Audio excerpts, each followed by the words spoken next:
first item is to establish a facade improvement program. So that requires a resolution from both the Redevelopment Authority and Board of Supervisors, so we'll follow up with, we'll do the one and then follow up with the board later. The second item is review and acceptance of a 5-year funding plan for activities to implement the Redevelopment Authority priorities. So there's no authorization of funding with this item. It's just it's a budget planning exercise to look at allocations to accomplish our goals over the next 5 years. And then the third item on both the Redevelopment Authority and Board of Supervisors agendas is actual authorization for funding for the facade improvement program and special event street closures only. So I'll go over each of these items individually and take action as we go. So kind of those three items represented a different way here. We're going to be talking about, this is the spreadsheet with the budget item. The first item is the facade improvement program highlighted there. To establish that program, this is a list of the priorities that were established by the board back in November. And actually, yeah, the staff report's in there. I think in the staff report I said the October 15th meeting, but as pointed out, it was actually the first November meeting when that came. But these are the priorities as established by the board. So our first item today is going to be establishing the facade improvement program, then talking about this chart. This is a preview of the chart, overall funding for the program, for the various programs for the next 5 years. And then in red here, if you notice kind of right in the middle of the screen, these red numbers are the only authorization of funding we're going to be asking for today. Any other funding that's on this list is going to have to come back to the Redevelopment and Board of Supervisors with more specifics for authorization of funding. Any questions on how we're going through the agenda at this point? Is that fine to go? No, Lee. I think my only question, just to verify for the public, is on line item 3, why the bulk of the funding is in years 15 and 16 versus the latter years. So if you can just elaborate on that.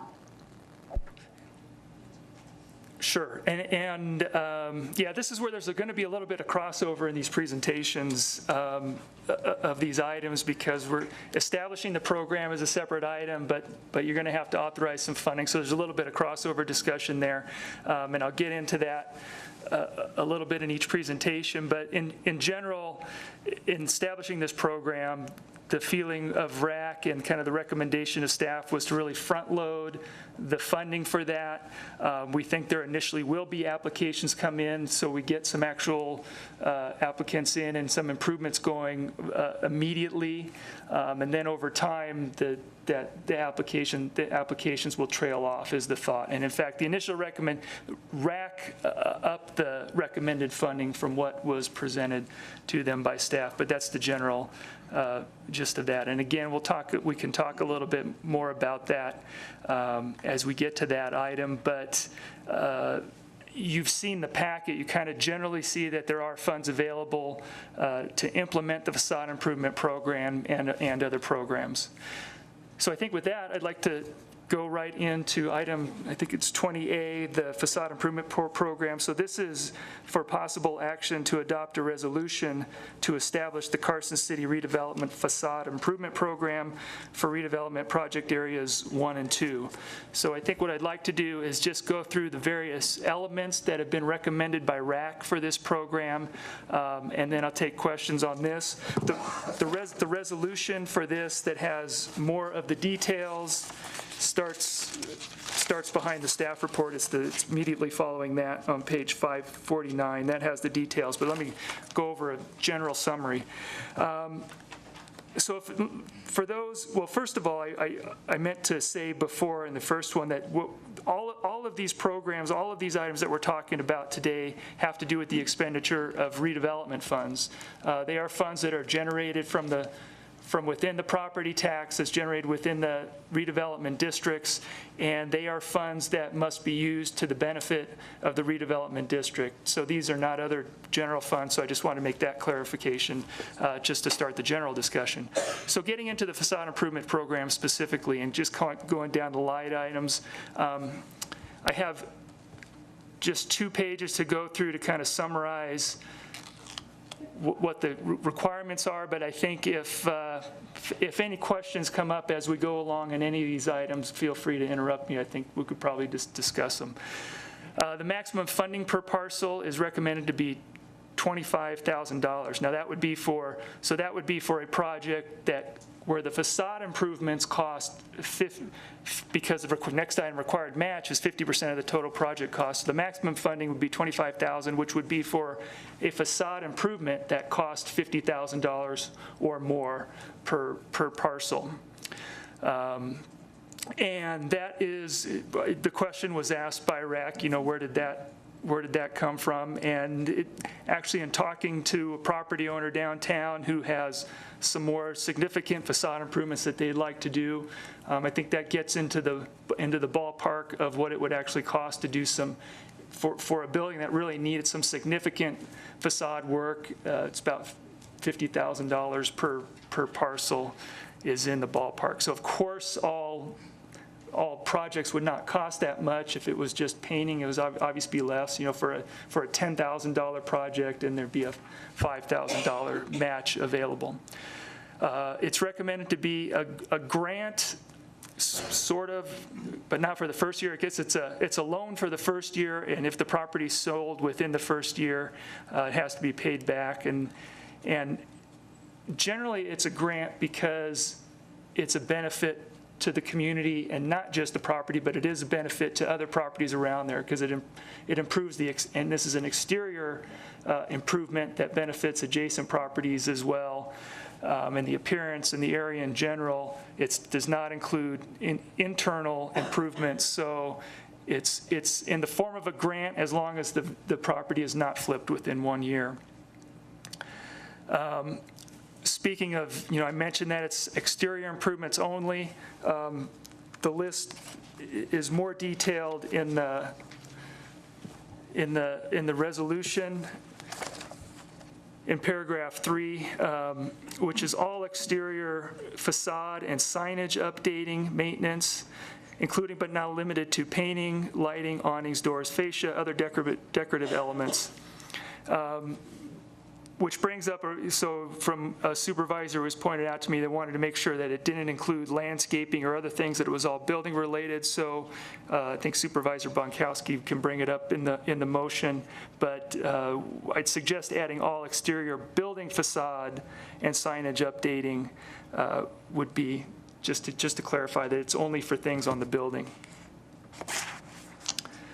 The approval process that is recommended is to take it to RAC, and I think over kind of the years and the discussions about design work and looking at design and approving, and I think without having to bring it through 2 boards or bringing it here, that the RAC has the interest in looking at these and reviewing it against the design standards and making this recommendation without prolonging the process of going too far, of needing to go to both RAC and the Board of Supervisors. So that's the recommendation. Of course, any decision of RAC can be appealed to the Board of Supervisors by the affected applicants. There was quite a bit of discussion at RAC about what properties this program should include. It could be anything from just narrowly focused on downtown Carson Street to side streets to the entire corridors, and how it fell was that any commercial property within redevelopment areas 1 and 2 would be eligible, which is basically any property on Carson Street from about William Street all the way south to Douglas County, and on William Street across to about Solomon, not quite to Solomon, across Fuji Park, and any of the side streets that are commercial properties within the redevelopment district. So it is, which also goes back to the question of why it's so much front-loaded. So it's not a narrow area. It's been recommended to be opened up to a larger area, so the funding is commensurate with that. Some of the ineligible properties and things that were discussed of who should not be eligible for this: properties with other city tax incentives already, buildings constructed within the last 5 years, which shouldn't need it. If they're a new building, they should have complied with current development standards and should not need a facelift at this time. Buildings with unresolved code violations, properties with property taxes overdue, and residentially zoned properties, and that goes along with it's for commercially zoned properties. Just a couple more items I'd like to point out before taking questions. We mentioned development standards, and development standards have come up for downtown improvements, and especially as it relates to the use of any city funds. So it's in there that they shall comply with the development standards for architectural design. Now, that would be applicable to all commercial properties along the corridor, and this could be an opportunity to bring those properties that were built before our design standards were in place to bring them up to the current design standards for the improvements that they're doing. We won't make them go back and make the other parts of the building. It would relate to the improvements that they're doing that would have to comply with the development standards. So in addition to the general city development standards, we have specific downtown mixed-use development standards, including guidelines for the renovation and restoration of existing structures. Also within that are specific standards related to signs that are for the downtown in particular, that are more specific than they are for the general community, so they would need to follow those standards. And then other, of course, lighting and other just general architectural standards to follow. It was important to everybody that payments on a reimbursement basis only, of course, that which is detailed more in there, but they would have to make the expenditure and we would reimburse them for it, or alternatively, we could actually pay invoices for them if they don't have the cash to do that, but they have to actually expend the funds and do the work before they get reimbursed the funds. The next item on here is in regards to bidding. And I do want to spend a little bit of time on that. It actually was pointed out to me. So initially, in your resolution that you have in the packet, it was required for them to get 3 bids for the construction costs that equal or exceed $25,000. Now that follows city policy generally for how the city operates on things. It was pointed out to me by Supervisor Bonkowski that the city of North Las Vegas has a pretty good system for this in their example that is included in your packet, and actually I think it's a good example to follow, so we'd be supportive of that change. I think it's consistent with all the discussions we have, that all applicants are responsible for obtaining 3 bids, and basically what it says is that they don't have to accept the lowest bid, but the city will only reimburse them based on the lowest bid, so they would have to pay any difference. If they want to choose a contractor that's higher, that's fine, but they would pay the difference for the higher amount. And I would support that implementation of that.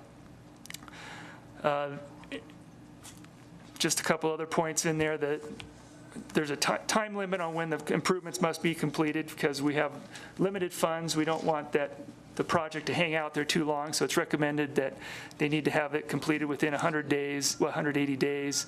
And in terms of the process, my last point here, our target is to accept applications through April 15th, consistent with the special event funding application timeline that then goes to the Redevelopment Authority Citizens Committee meeting on May 2nd for initial allocation.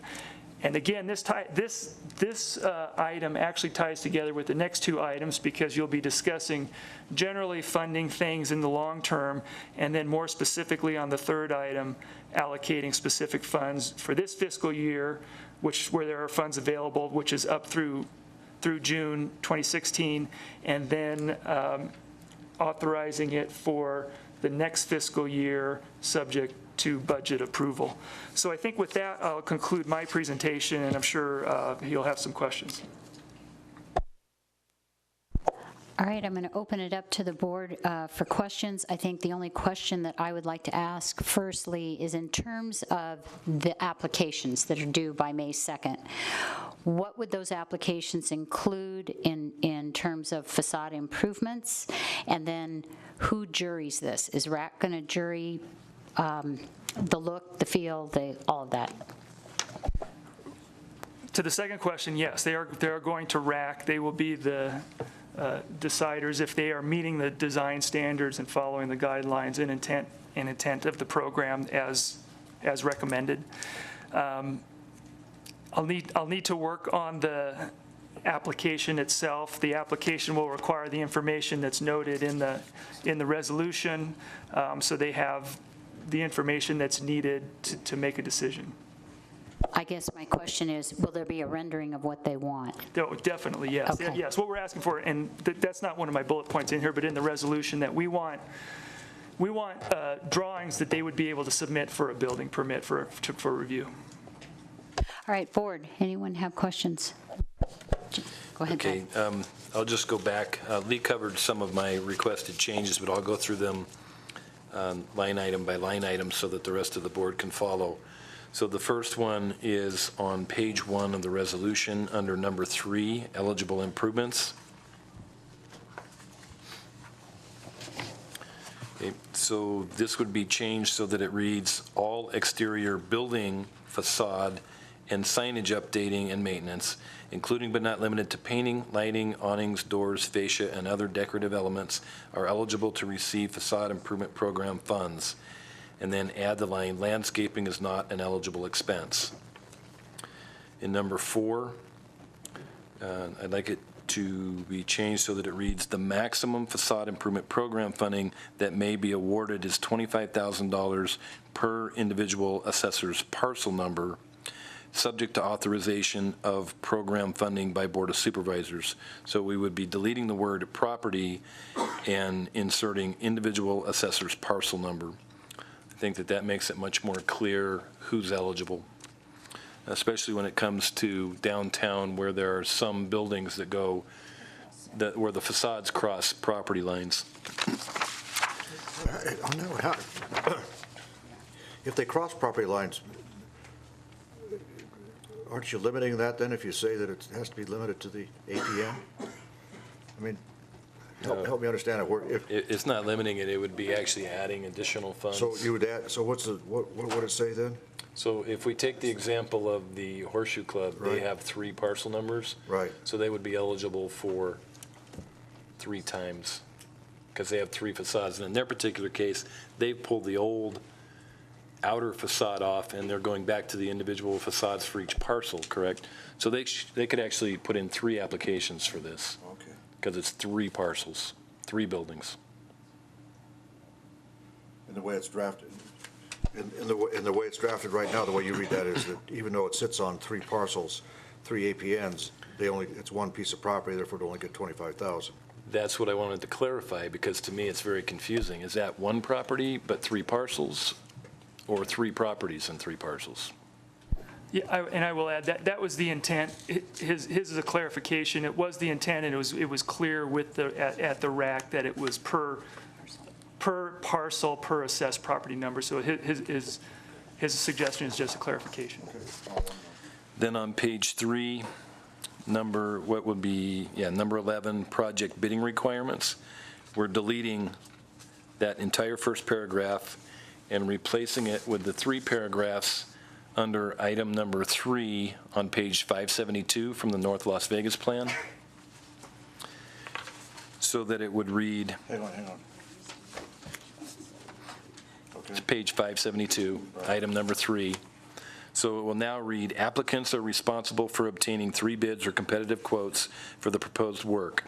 All contractors must be registered and bonded by the state of Nevada and licensed to perform the applicable work in Carson City. B, approved projects will be based on the lowest of the 3 bids. The applicant may select any of the 3 bidders to complete the improvements, but the applicant will be responsible for costs in excess of the lowest bid. And C, construction contracts will be between the applicant and contractor. The contractor must obtain all required permits prior to commencing construction. So those were all of my recommended changes.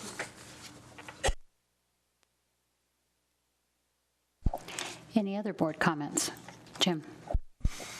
Lee, on the dollar amount awarded per property, if you have a smaller facade versus a casino has a great big one, you're better off with the smaller property. Your dollar will go further. Why isn't it based on square footage or something that is equal, that everyone is across the board getting the fair share of the money rather than the size of the storefront? Why isn't it a percentage? There are others, and looking at the examples, I found a couple of examples where the funds go up if they're, based on a formula, it might be $10,000 per property plus $1,000 for every 10 feet of additional frontage, and there are potentially other ways to do it. I think it could be done. It could be done other ways as to. So there's not an answer as to why it's like this versus another way. The formula for establishing the maximum could be done other ways. I think it's just that's a number we've established as realistic to accomplish what we have in the downtown in particular. I think for a smaller facade frontage, they probably wouldn't be a $50,000 project to restore the facade.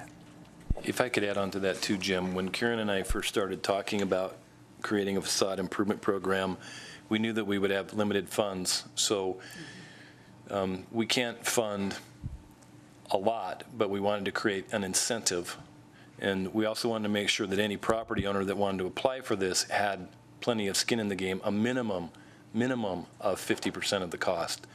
So where this came from is those two items, making sure that it's only an incentive and that we're not funding more than the property owner themselves. We want to make sure that they're investing more in it than we are.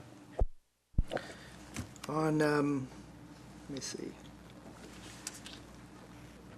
Gosh darn it. I lost my place. When it's on page 547, it says, restore the historic character of existing downtown buildings. How is that going to be determined, and who is going to determine it? So for a downtown building, well, the Horseshoe Club is actually a good example, and it's up there. It's a historic building by definition.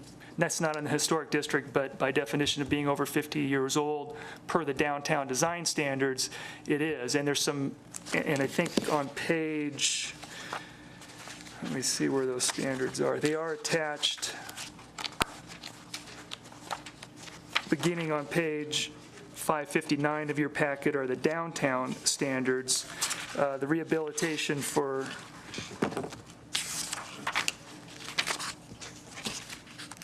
if I could get you directly to the bill guidelines. Okay, on page 567 is specifically the guidelines for renovation and restoration of existing structures, which talks about the structures that are more than 50 years old. So there are standards there that they need to follow.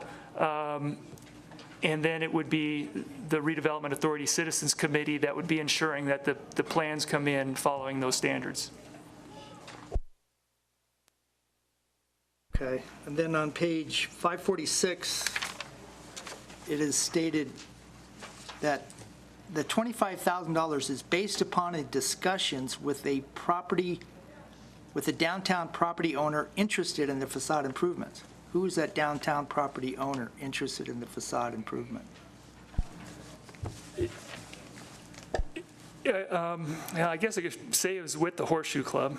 It was with the owners of the Horseshoe Club, and that's where, because they've actually gone to the point of getting some cost estimates, and they've spent some money on demolition already. So I talked to them because they've been working with contractors, so they have some ballpark idea of how much a real significant facade improvement would cost. Were any other downtown property owners contacted for their input onto this? I've talked to a couple property owners regarding interest. In fact, before this even came up on any agenda with the downtown, at one of the downtown meetings with Q&D, I had a property owner approach me saying that, well, now that we're doing the street, the city should help the businesses and the property owners fix up the buildings. And I said, well, as a matter of fact, we're going to be looking at that coming up, so we'll keep an eye on the agenda. Also on page 546, it said, in most cases, painting and other simple improvements would all that is needed. But in this case, why should we give money for something that should be an ongoing property improvement on an ongoing basis? Why do we need to give them $25,000 to paint the outside of their building? I understand the sign, but why are we giving property owners money to paint their building rather than just upkeep on the natural architectural beauty of the downtown historic society to begin with? Well, I don't think that painting would cost $25,000, but, so we wouldn't give them 25, we'd give them half of whatever it costs to have the project painted. That's your policy decision as of whether or not to implement that with the facade improvement program. Any other board comment? Mary? I think he brings up a issue or a point, but I think you'll see that the RAC committee, when they receive all the applications, will rank them according to a priority and the needs, and you may be absolutely right that a paint-only project that comes in might not rise to the level. So I think you have to count on the fact that your RAC committee will parse the applications and review all those particular, that's a valid comment. Is it general maintenance that you should have been doing versus you're doing this whole facade improvement and paint is an element of it versus I just want to paint? So I think he brings up a good point, and I think the RAC committee will do a good job. We work hard on that. Brad? Yeah, I'd just like to point out, too, that this is not general fund money. This is money that is generated from the property tax paid by the property owners in the redevelopment district that is being reallocated and reinvested back into those properties. So I don't want people in the public to think that the city is giving money away. They're not. They're authorizing the reinvestment of property tax money paid by specific property owners back into their properties to help improve the look of the commercial corridors. So I want to be really clear on that for members of the public. My only remaining question, Lee, is the term of the loan versus grant. When Carson City previously had an improvement incentive, it was a 7-year declining grant, loan that converted to a grant. It just seems to me that 1 year might be a little on the short side. I just like to throw it out there on the table and see what the rest of the members of the board think. I'd prefer to see like 2 or 3 years on it rather than 1 year, but I'm open to whatever the board thinks. Yeah, on a sale. I think Supervisor Bagwell, being on the RAC, may add some. But in looking at the programs, surprisingly, as I got into this, I was surprised at how many of them actually are grants. There's no payback. It's the money. And I think the reason is that it's exterior improvements that really raise up the other properties around it as well. It's an overall benefit. And the incentive program that you're referring to that had the 7-year amortization of the loan really rarely dealt actually with more interior improvements. Looking at what was done, it was more getting businesses into buildings, interior improvements, things that really specifically got businesses in there and were interior, not something they got businesses in there. That was good for everybody in the downtown, but it wasn't exterior improvements that everybody could see. So I think that in terms of the discussion, I think you have an argument both ways, but in terms of how the discussion went, I think it was initially talked about just being a grant, and I think there was a comfort level that picking 1 year as the amortization period. So, Lori, could you fill us in? I can add to that. I think the committee was wanting the grant because we assumed that exterior was benefiting the entire project areas of redevelopment, which to us, eliminating the blight for everyone looking at them. And so it really doesn't matter if a new owner comes in, because the community's still going to benefit from the improvement that occurred on the building. But we wanted to ensure that we didn't have someone that was knowing they were going to sell their property and just get us to pony up some dollars. So we used the 1 year just to stop that process. But again, we felt that the facade improvements will be there long-term. I'm okay with that. I Yeah, I am too. was waiting to hear the discussion, but I think that's absolutely the right way to go. It's a benefit no matter who has it. And going back to the previous discussion about redevelopment funds is reinvesting into the properties that pay these taxes. In respect, if you look at the downtown corridor, street improvements, I don't see any money coming out of redevelopment for that. In retrospect, if we're going to use redevelopment funds to fund projects, it could have started with the downtown narrowing of the streets project. That's where it should have started. And I do like the idea that it's expanded to encompass both redevelopment areas 1 and 2.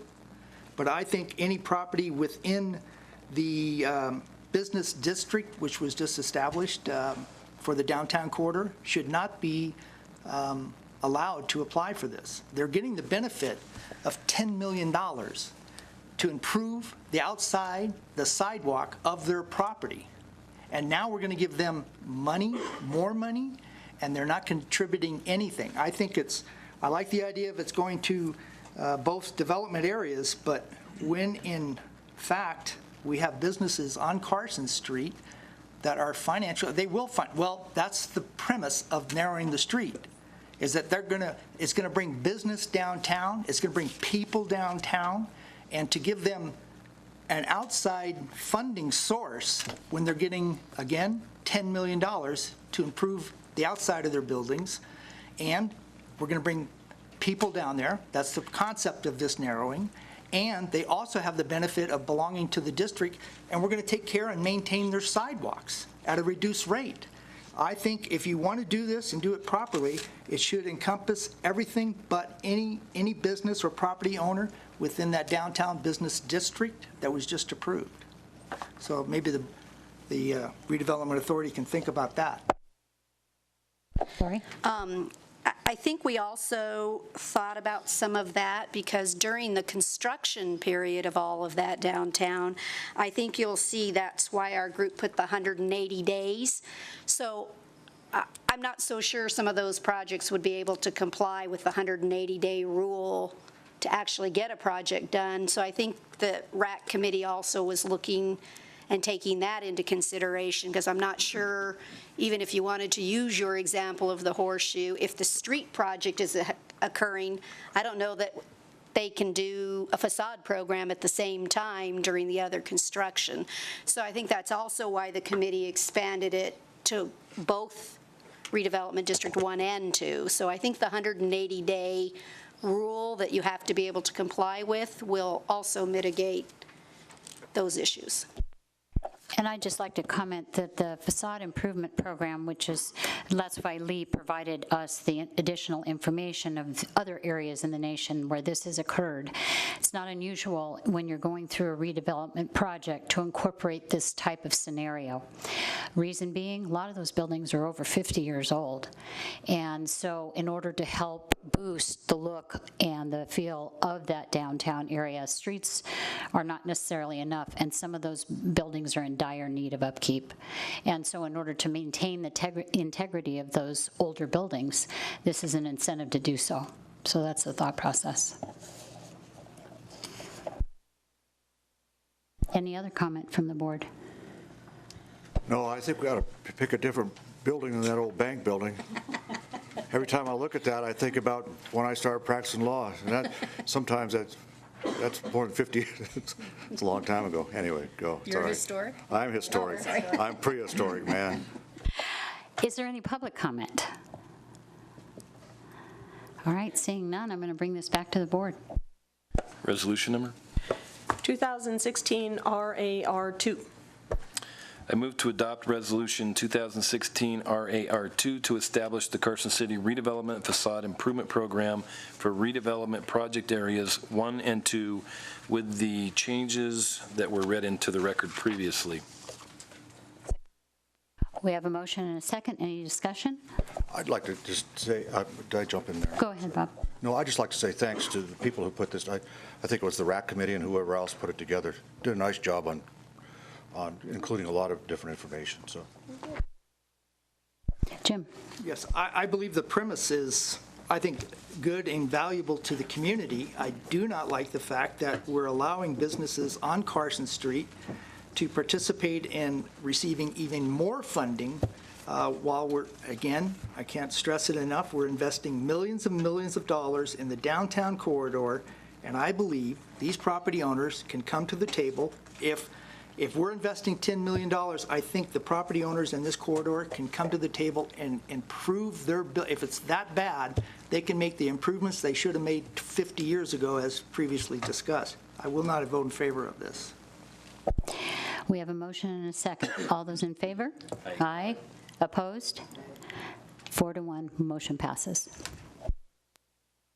All right, on to item 20B. You're up again, Lee. Okay, this second item relates to our budget planning for redevelopment. This is something we'd like, this is our first year really doing this and looking, we finally got to the point where we established some priorities and objectives and programs. And this is our first year kind of looking out at, we've had our funding projections in the past, but this is our first year looking out and really kind of allocating funding to the different activities to accomplish specific goals within the redevelopment plans. So this table that's up there shows in the left-hand column the activity as prioritized by the Board of Supervisors. So I like to just start by going down that column and reminding those what you are. The first one on the list is the east-west downtown street improvements. So as pointed out earlier, the downtown project is Carson Street and a portion of Curry Street. It does not include the connections of the side streets between those. It's been brought up and was identified to allocate some funds to connecting Carson Street to Curry Street and perhaps some other areas with those same type of sidewalk improvements and maybe some landscaping improvements on the side streets to match. In talking with Public Works, the cost of that is approximately, without getting into detail, approximately $100,000 per side street. To do that, we don't have to do, and probably wouldn't want to do all the side streets at once, so just kind of looking out, kind of putting in some placeholders for some funding to do that in the future as the project proceeds. The 2017-2018 time period is when the Curry Street improvements are scheduled, so there could be it could be tied into that. And of course, as we get closer to that, again, the idea with this overall 5-year planning is to, on a rolling basis each year, is to do this now. Next year, we'll come back and do the same thing, look at how much funds were expended, do a new projection, evaluate the priorities, and kind of look out and reevaluate some funding. So really for that first one, we have placeholders for some funding out into future years. The second priority was to purchase downtown equipment and infrastructure to facilitate special events. That relatively high priority is in conjunction with the relatively lower priority of continuing with special event funding for individual events. So jumping down to number 4, the idea is to reduce funding over time for the portion of special event funding that goes to individually to the special event applicants, to each of them, and roll that funding up into providing infrastructure and equipment for them and anybody else doing the event to make it easier for them to have the event and to reduce cost of them conducting events within the downtown. So we still want special events in the downtown and other areas of the city. So it's a little bit of shifting of funding to more broadly distribute how the funding is allocated. So under 2, I've added 2A because as it came up, so one of the things is that was initially thought is under 2 would be to purchase the things that are needed for street closures, like barricades and things. However, after having some discussions among city staff and bringing that to RAC, we feel that the best approach is to have Public Works do the street closures. They do it right. They know how to do it. They'll prepare the street closure plans that are currently by code required to be done by applicants of special events. They'll do the street closures, which currently by code are required to do by the special event holders. So the idea is to allocate some funding specifically for those activities, which is approximately $25,000 per year. So going forward, looking out, we recommend allocating $25,000 a year to that activity. It's $15,000 in this current fiscal year because that's going to only need to cover events through June of this year. Later on this agenda, you'll be asked to allocate that funding for this fiscal year and to put it in the budget for next fiscal year, subject to budget approval. And I'll note that for other purchases of equipment, which could include tents, chairs, tables, things, I think we still need to have discussions, possibly other things for events to be conducted, like movie night at 3rd Street has been brought up, things like that. Those purchases are not being authorized today. We'd still have to come back to you with more detailed plans for what those purchases would be and how they would be used and how they would be allocated on all of those parameters. So moving down, we've talked about the third one, the facade improvement program, gone over that in quite detail now. And then moving past special event funding to the 5th item is to assist with underground and utility extensions. So again, with just kind of a placeholder. Right now, we don't have a program. We'd need to go back and establish a program for how this would be allocated and what percentage would be used, what percentage the property owner would have to use to do this.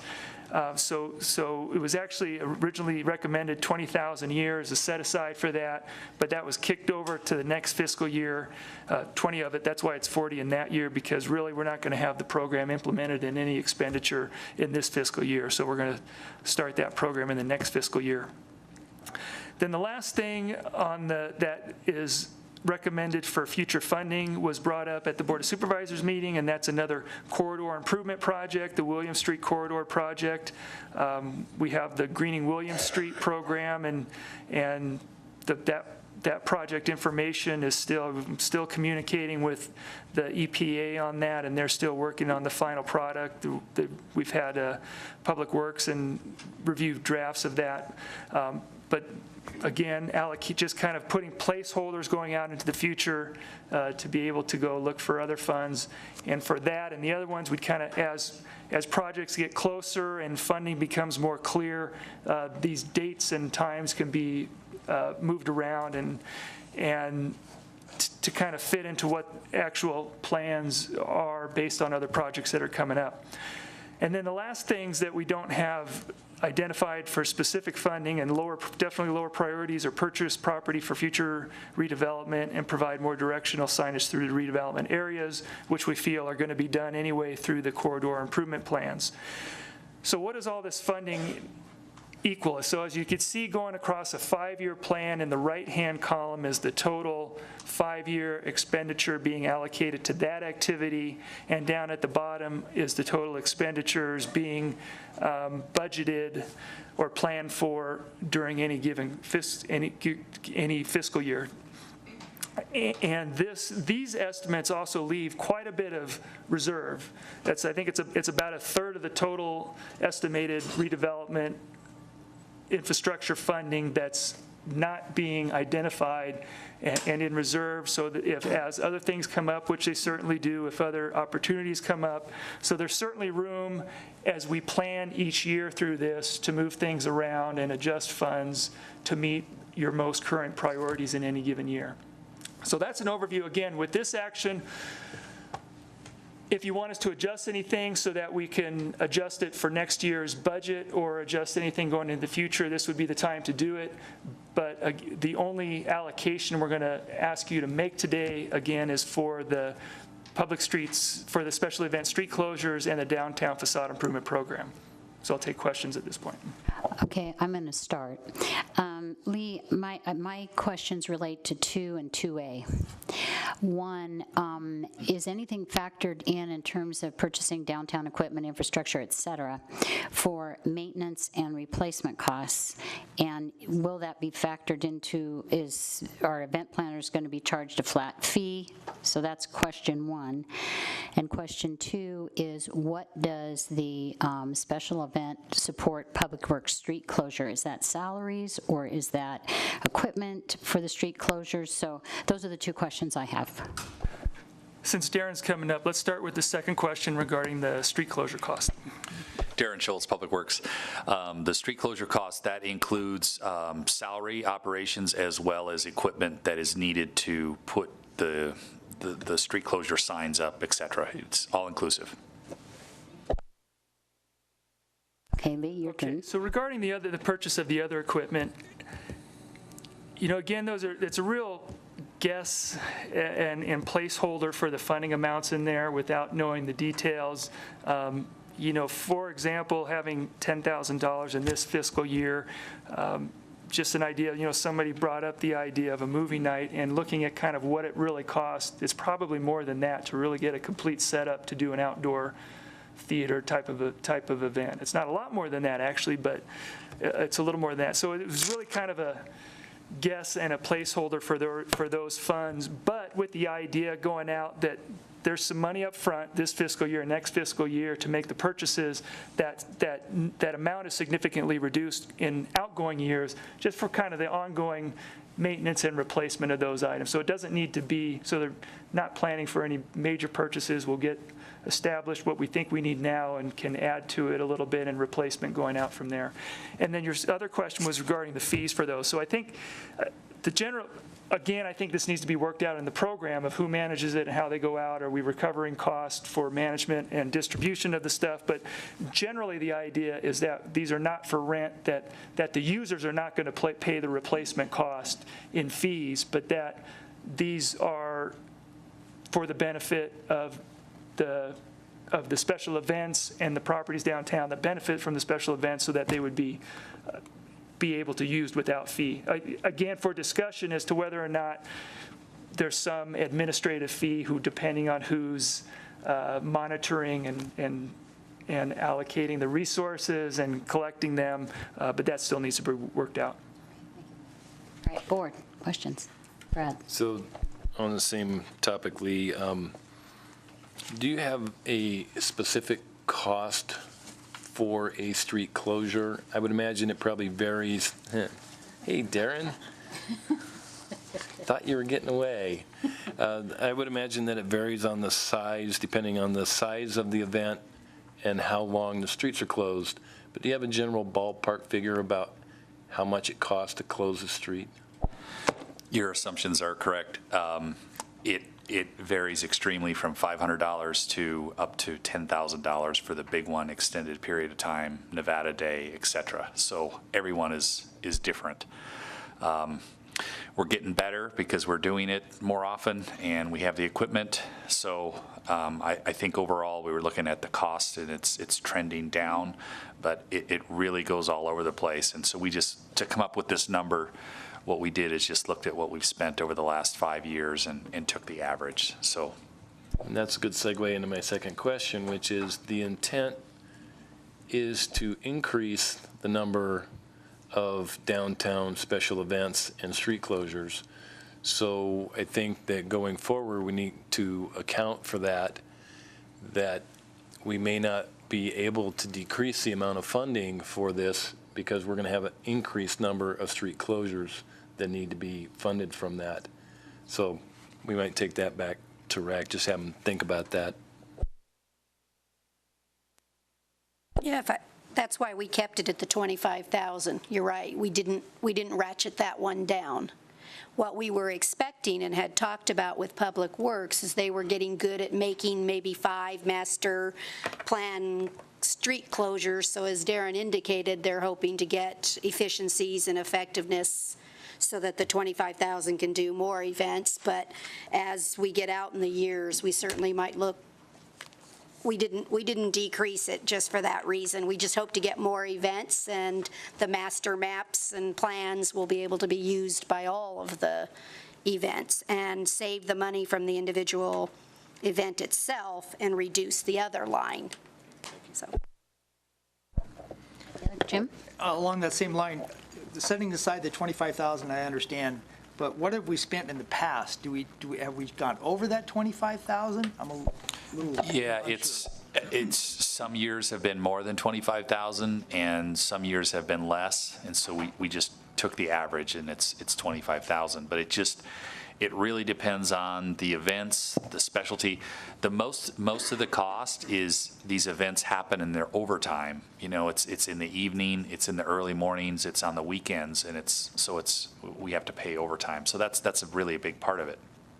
And as the board alluded to, I think if you have the same streets or 5 whatever streets that you're going to close on a regular basis, I think you can get a better handle on it. On the purchase of equipment and infrastructure, where is all this equipment stored? Is it downtown? Do we have a place downtown to store this? No, we don't have a program. We'll have to come back to you before any expenditures made on any of the equipment. We'll have to come back to you to authorize those expenditures, at which time we need to have an answer as to who's maintaining that equipment. We don't know what the equipment is yet, but who's maintaining it and monitoring it and that, so we don't know that. Yeah, our initial intent, it would be stored downtown. We're not certain about that. We have had one prominent business owner come forward and offer to actually store the equipment and even issue it as required. So we still have a little bit of coordination to do in terms of exactly what is the composition of the equipment, what are we going to purchase this year and then subsequent years, obviously, and then what's the storage, what's the issuing, you know, are we going to charge a fee? I think the intent of the RAC was that we would not be charging a fee, but again, these are all questions that we need to get answered as we move forward here. And then Lee, if you could, I know you said you're holding about a third or 30% in reserve. Do you know dollar-wise what that equates to? Oh, yeah, I was going to point out on the slide up here on the table, trying to get my mouse to come up. There it is. Okay. So coming down to the bottom in each year, if you go to the total of everything on here, there's approximately $2.5 million estimated from this year out through the next 5 years that are undesignated and uncommitted in redevelopment funds. The table here would represent about 1.7 million in expenditures and leaving about 800,000 in reserve that would still be undesignated. Okay, so if all these programs were not, if we didn't move forward with this, we'd have $1.6 million. Is that correct? In expenditures on this. Yeah. On those projects. So we could take the 1.6 million and put that to the downtown street narrowing project and reduce that debt by 1.6 million. I'm just being facetious. I don't think the board will go for it, but we could reduce that debt. But we're left with 800,000 after all the expenses. Is that correct? And that's everybody's paid from redevelopment, such as car dealership and everybody. We're still left with 800,000 at the end of that 5-year period. After all those other expenses, yes. Okay, thank you. Yeah. Any other board discussion or questions? Public comment on this issue? All right, seeing none. All right. I'll do it. Okay. I move to accept the redevelopment allocation plan for redevelopment undesignated infrastructure funds for fiscal year 2015 through 2016, and estimating future allocations for the following 4 years as recommended by the Redevelopment Authority Citizens Committee to implement redevelopment objectives as prioritized by the Redevelopment Authority. And in making that motion, I'd also like to thank the RAC for spending their time putting this together. Second. We have a motion and a second. Any discussion? Not to confuse anyone, but I am voting in favor of this, not because, and the only reason I'm voting in favor of it is we're not allocating any funding. From this, we're going to come back, and then the allocation of these funds will be coming back for a vote, and that's when I will determine which I will vote in favor of or against. But this is just the prioritizing the objectives and so forth. So I will be voting in favor of this. We have a motion and second. All those in favor? Aye. Opposed? Motion passes unanimous. On to item 20C. B. Thank you. And Mayor Kroll brought up a good point that I should point out, that the Redevelopment Authority Citizens Committee did spend hours discussing this. They spent a lot of time going into the detail. It's definitely not a rubber stamp committee. So this has been well vetted in coming to you. So yeah, I do appreciate their work as well. The last item on the Redevelopment Authority agenda is actually a resolution to authorize the expenditure of funds from the Redevelopment Revolving Fund. What we're requesting, based on the table that you just approved, is authorizing out money for the facade improvement program in the amount of $150,000 for this current fiscal year, funds that are available, and to budget and to authorize $50,000 to be expended from next fiscal year, subject to budget approval. That includes that. And then the second expenditure would be for the special event street closures in the amount of $15,000 for this fiscal year and $25,000 next fiscal year, which would actually, as we were discussing, give them basically $40,000 for a year and a half's worth of street closures to really, which is a little bit more than 1.5 of $25,000. But so I think after this next period, we'll have a better handle on the annual cost of doing street closures. So that concludes my presentation. Thank you, Lee. And if the money is not used, it stays in the pot. So for the, yeah, these are, oh, that's a good question. So it's authorizing the money through the next fiscal year for allocation, and I think when we come back, let's take the facade improvement, well, both of them I think was in the same thing, the facade improvement program. If we don't get applications for $200,000 worth of allocations for the facade improvements, when we have this discussion next year, that's going to be part of this. There's going to be some carryover out of that fund that you can decide if that just stays in reserve or gets allocated somewhere else within there. So it authorizes up to this amount, but there won't necessarily be this amount expended from both of these accounts. Any other questions regarding this? Seeing any public comment on this issue? Seeing none, I'll bring it back to I move to recommend to the Board of Supervisors approval of the expenditure of $150,000 from the fiscal year 2015-2016 Redevelopment Revolving Fund and $50,000 from the fiscal year 2016-2017 Redevelopment Revolving Fund, authorizing a total of $200,000 to support the Carson City Redevelopment Facade Improvement Program, and authorizing the expenditure of $15,000 from the fiscal year 2015-2016 Redevelopment Revolving Fund and $25,000 from the fiscal year 2016-2017 Redevelopment Revolving Fund, authorizing a total of $40,000 to support street closures for special events, subject to Board of Supervisors approval of the fiscal year 2016-2017 budget. Second. We have a motion and a second. Is there discussion? Lori? I'd just like to clarify, does this have a resolution number? Because the backup actually has a resolution. No, yeah, I should have clarified. It's not a resolution by both on this one. It's just a recommendation, and for the funding, just the board has to adopt the resolution. The resolution's attached for information to this item. Jim? And going back to my earlier statement of why I'm voting against this is the $150,000 against the downtown facade improvement projects. I do like how other funding mechanisms will be helpful, and I'll vote no on this. All right, we have a motion and a second. All those in favor? Aye. Opposed? Nay. Motion passes 4-1. Now, is there any other public comment? This is the last public comment under the Redevelopment Authority. Seeing none, I will hand the gavel back over to the mayor, and we'll reconvene as the Board of Supervisors.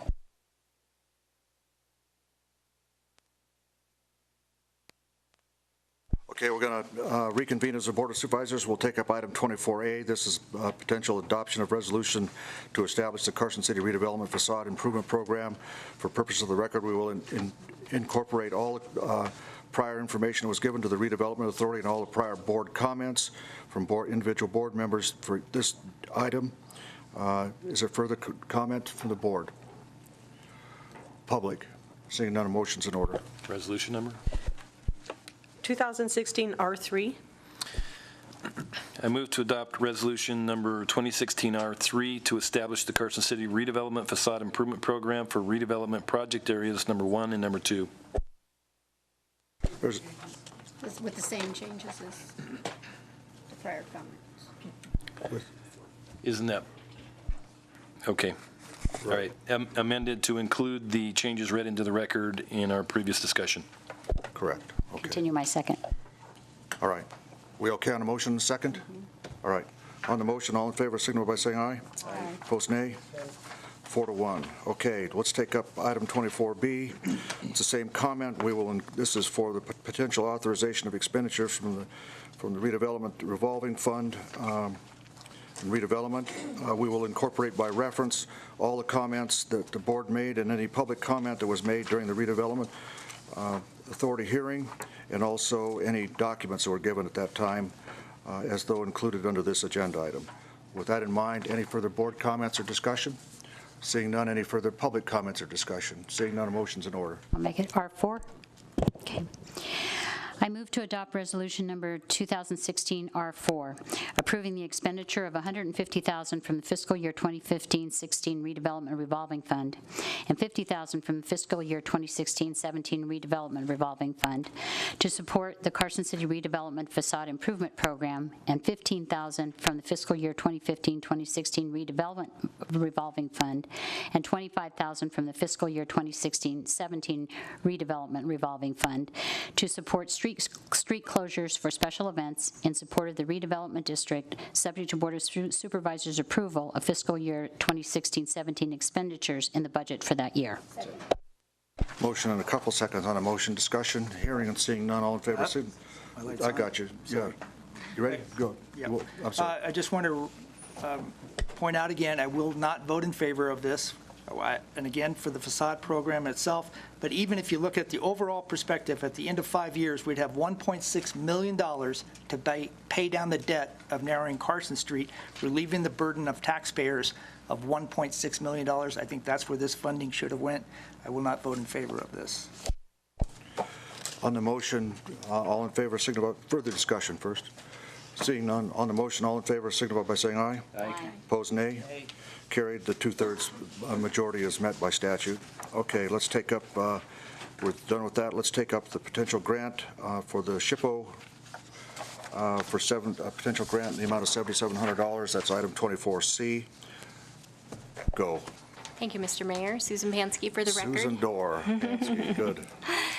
This is a request, I alluded to this in my report last month. This is a request to add $7,700 to our existing grant from the State Historic Preservation Office for the 2015 Historic Preservation Fund grant to help create historic structure supports for the Nevada State Prison. The addition of this funding will allow us to expand our current scope to add measured drawings and reference plans for the basement and the third floor of the north wing. Right now, we have extended plans intended for the first and second floor, but this will expand to the basement and the third floor.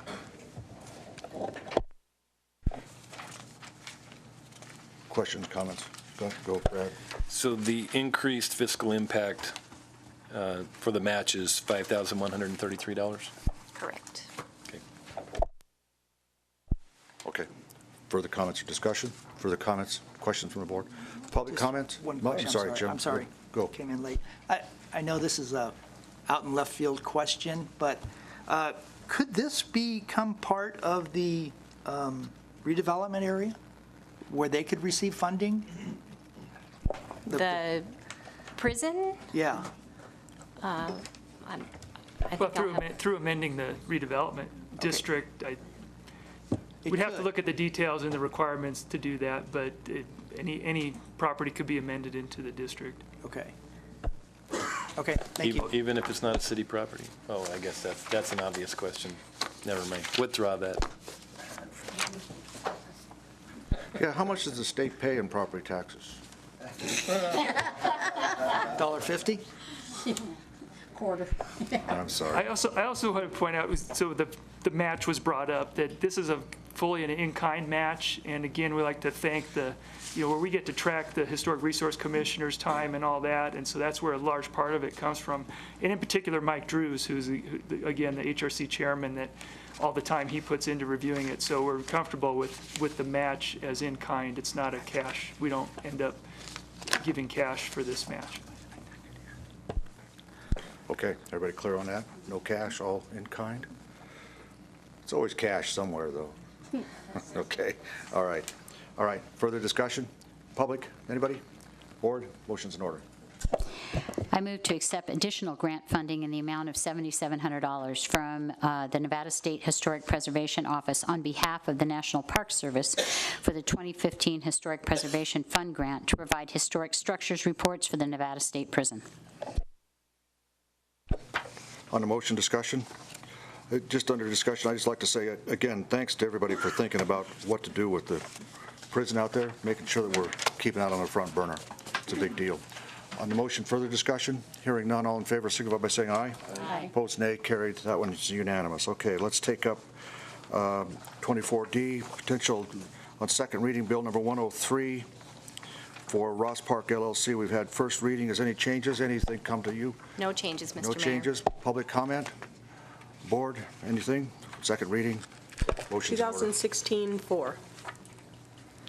I move to adopt Bill number 103 on second reading, ordinance number 2016-4, an ordinance approving an amendment to the development agreement between Carson City and Ross Park LLC to extend the tentative plan unit development map expiration date to March 15th, 2017 for the development known as Ross Park, located at 4749 Snyder Avenue, assessors parcel number 009-139-01, and matters properly related thereto. Second.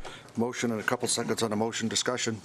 Hearing and seeing none, all in favor, signify by saying aye. Aye. Opposed, nay. Carried. Unanimous. Let's take up a similar matter under 24E. This is with respect to potential ordinance to change the zoning from single-family 6,000 SF6 to neighborhood business in November Bravo on property located at Emerson Drive. Anything changed from first reading? No changes. Any public comments on this issue? Board, this is on second reading. Motion's in order. It's 5, right? 5. I move to adopt Bill number 104 on second reading, ordinance number 2016-5, an ordinance to change the zoning from single-family 6,000 to neighborhood business on property located on Emerson Drive, assessors parcel number 002-751-07, based on the findings contained in the staff report. Motion and a couple seconds on the motion. Discussion. Hearing and seeing none, all in favor signify by saying aye. Opposed, nay. Carried. Unanimous. Okay, let's take up, thank you very much, Susan. Expectant mother. No, I hope not. Like, what are you announcing? What are you announcing? Wow. New mother. Yes, there you go. New mother. Gotta rise out of her. Yeah. Yeah. All right. Parks and Rec. It wasn't a Freudian slip either. That was all right. It's been a long day, man. What is it that you know that she doesn't? Yeah, right. Don't tell your husband, Susan. Yeah. Okay. Yeah, right. Yeah, she's listening anyway, so I'm in trouble already. Sorry. All right. Fair. Okay, go.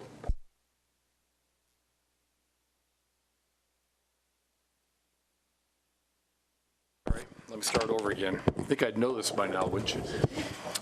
Good afternoon. For the record, Roger Mullendorf, Parks and Recreation Director. And to my right is Susan Taylor, who is, I think you all know Susan, was our fair manager, our contracted fair manager. And then right down at the end is, of course, Scott Fahrenbrook, our Deputy Director of Parks and Rec. And Scott served as our operations chief, so to speak, from the recreation side, from the city side for the fair, for the 2015 fair. So we have two items before you. The first one is it's a discussion item only, and this is to really discuss the report, a rundown on the 2015 fair. I'm going to give you a little overview of how the fair went, how it compared to the 2014 fair, and then there'll be some financial information there as well. And then the second one is for action to talk about whether we want to continue the fair or not. So I'll go ahead and continue with a little PowerPoint. There's only 10 slides here, so I'll try to make it as brief as possible because I know you've had a very long day up there.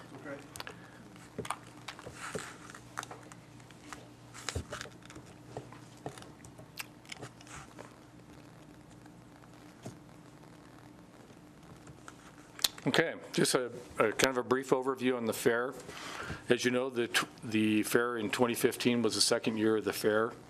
The first year, it was qualified as a sesquicentennial endorsed event, so it was called the NV Sesquicentennial Fair.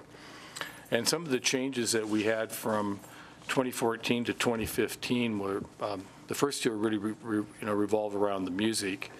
If you recall, in the first fair, we actually had a ticketed musical event. We had the Comstock Cowboys perform in the arena, and that was an event that was paid by the Carson City Chamber of Commerce. We didn't have a music event like that in the fair in 2015, and we consolidated from 3 stages out in the park area at Fuji Park down to 1 stage. Part of that was a little bit of a cost-saving effort. Secondly, it was also kind of based on observations by staff and by Susan here to the right of me, that it'd be more efficient having 1 stage rather than 3 stages. There were times that we had a little bit of overlap of sound and music that was, caused some confusion in the park. So we had 1 main stage in the Fuji Park grass area. Another change was the Park and Recreation Department took over the beer garden sales. And we had more vendors this year, and we had more food booths this year than we had in the 2014 fair. And along that same line, we also had more 4-H and FFA show animals and entries than we had in 2014. Probably one of the big improvements in 2015 over 2014 is we had an upgraded carnival operator. We had the Paul Maurer show, which was a big improvement over the contractor the year before. And then finally, one of the most significant events or significant changes was the fair in 2014 was actually a 5-day event. It started on Wednesday with some animal livestock showing. And we pared that down to 4 days, and again, to kind of reduce some costs and to kind of improve the efficiency of the operation of the fair. So we had just a 4-day event in 2015. Well, went the wrong way, okay? Some of the activities that we had in the fairground arena on Thursday night, we had the First Nevada Cavalry Civil War Reenactors Competition. It was a free event.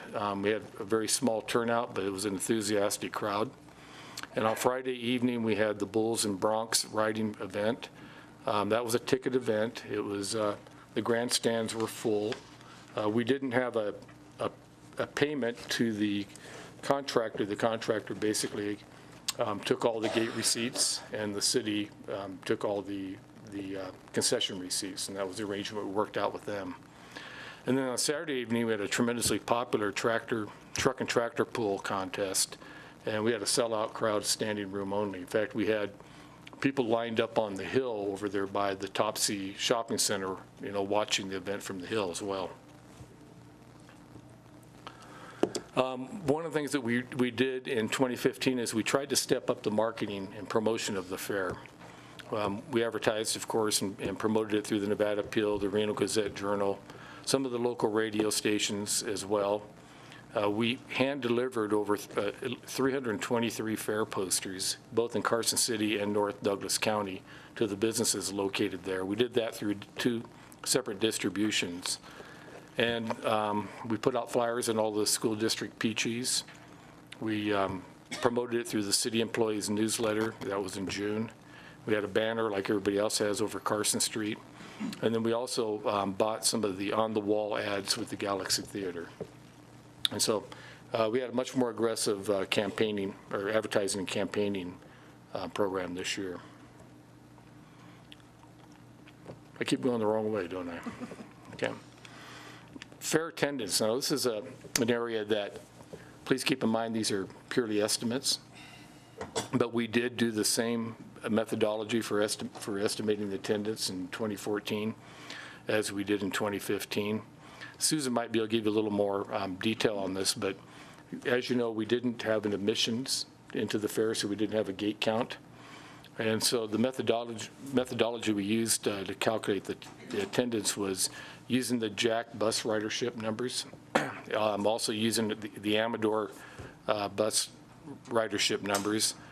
We looked at ticketed event accounts, and we looked at the ATM use, which is kind of interesting. That's kind of fairly commonly used in fairs to look at the amount of ATM use that's located on the site. And then, of course, we looked at vendor reports as well. And so our estimate was that we had about 28,000 people at the fair in 2015. See if I get it right this time. All right. Okay.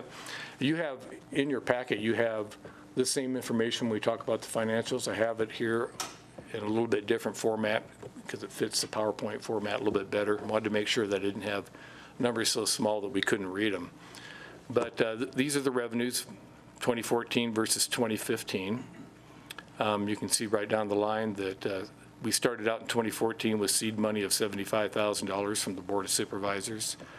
Our fair revenues in aggregate were $117,329. And we had total revenues of $192,329.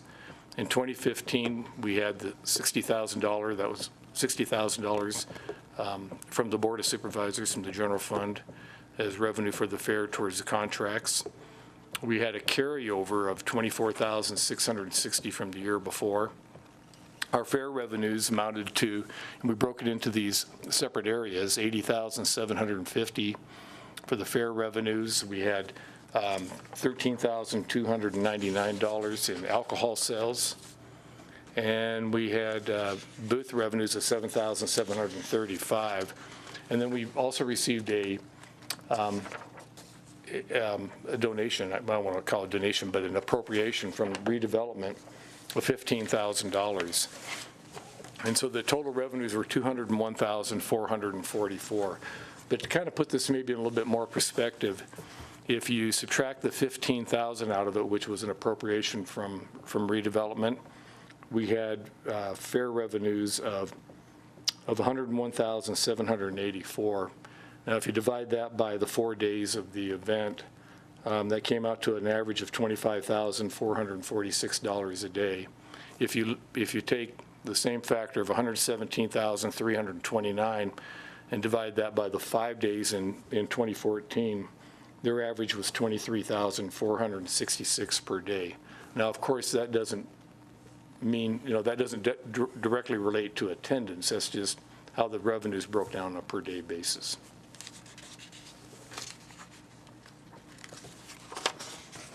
Okay, 2014 versus 2015 expenses. We had salaries of $16,181 in 2014, $106,905 in contractual services. Our printing and advertising costs were just under $2,000, $1,914, and our operating supplies was $42,669. And so that was a total expense of $167,629.24. You go back to the revenues in 2014 and subtract that from that. That's where we get the $24,660 that was used as a carryover from 2014 to 2015. Roger, can I interrupt you for just a second? Certainly. You just brought up breaking down the revenue on a per day average. Mm-hmm. But when you look at the expenses are pretty even though one was a 4-day event and one was a 5-day event. Mm-hmm. Why is that? Well, as you can see, we did increase our printing and advertising costs quite a bit. And the other difference, quite frankly, is in the operating supplies. There was a number of operating supplies, and Scott can probably give you a little more detail on this, that were actually funded through our operation budget, Parks and Recreation budget, rather than the fair. Right, but what I'm looking at is salaries and contractual expenses. You've got a 5-day event and then a 4-day event, and those numbers are basically static for both years. Because you have a certain amount of upfront cost, we had the ticketed event with the truck sales. That was a $10,000 event there that we didn't have the year before. And we had some upfront costs associated with the livestock show, costs associated with auctioneers, judges. Susan, do you have other details on that? Yeah, what it is we ended up paying for the, Saturday night event was $10,000. And then we contracted with that's the entertainers' contracts and the contracts with sound, stage, lights, all the different contracts through, Right, just, my point is, it doesn't seem to make any difference whether it's a 4-day event or 5-day event when it comes to salaries and contractual expenses. That's right, my the question. difference being in 2014, excuse me, I'll talk. Sorry. 2014, we didn't have entertainment on that Wednesday. It was just livestock shows and bare bones. And we started with our entertainment and all our main fairs still on Thursday, Friday, Saturday, Sunday. So even though it was a 5-day fair, the first day of 2014 was minimal In terms of expense? in terms of contracting people. Sorry. Okay, no, that's fine, thank you. Roger, plus this year, we did the alcohol, so the operating supplies were higher because we actually purchased instead of true. another group that put it on the year before. That's a good point, that's true. That was a cost that was bore by the contractor, so to speak, the year before. One of the interesting things I think is important for the board to understand, and I know that you have an awareness of this, but this makes it a little bit more apparent, is that the city has a substantial amount of absorbed expenses, in-house expenses associated with the fair that aren't charged to the fair. And just about every department in the city was involved in the fair to some degree. And so you can see a rundown there of the expenses that other departments contributed to the fair without being reimbursed. And the other departments aren't here, so I'm not going to speak in their behalf, but I'll just give you an example on the Park and Recreation side. We had about 670 hours of unclassified time contributed to the fair to make it go, at a total cost of about $40,550. This is significant in that this is time that, and this time, the $40,550 figure you see there consists mainly of Scott Fahrenbrook and Vern Cron's time. But this is time away from their normal duties. This is what takes them away from the normal work that they would work on. And the park maintenance people who were involved in the project, it was the setup that takes them away from their normal park maintenance tasks and duties. And it has the effect of delaying and deferring some maintenance and some administrative work, as well as it has had the effect of slowing down some of the projects we've been working on. For instance, the grant project we're working on with NDOW for improvements to the shooting range. Some of the work we've been doing on the disc golf course, some of that took the back seat during this time simply because we just didn't have enough people to go around. And we had to have our unclassified people spend a lot of their time working on the fair. What did you spend in 2014, Roger? We didn't track it in 2014, but it was still significant. It was probably pretty close, about the same. Well, except that on the Park and Recreation side, we had more time spent probably with our unclassified than we did in 2014. So the total in-house absorbed expenses there is about $73,208. Just to expound on that a little bit, when the charge was given to us to run the 2015 fair, we got together and said we wanted to get together and track real costs citywide to see what it actually cost the city to run a fair. That didn't occur in 2014, but we decided that would be good information for the board for 2015. We felt it was significant enough that the board should be aware of those costs. Okay? I'm curious, it might be petty to ask this, but most of the other costs we see on the 2014, 2015, on the revenues, they're rounded costs. But on the expenses, I'm looking at Down to the penny? down to the penny.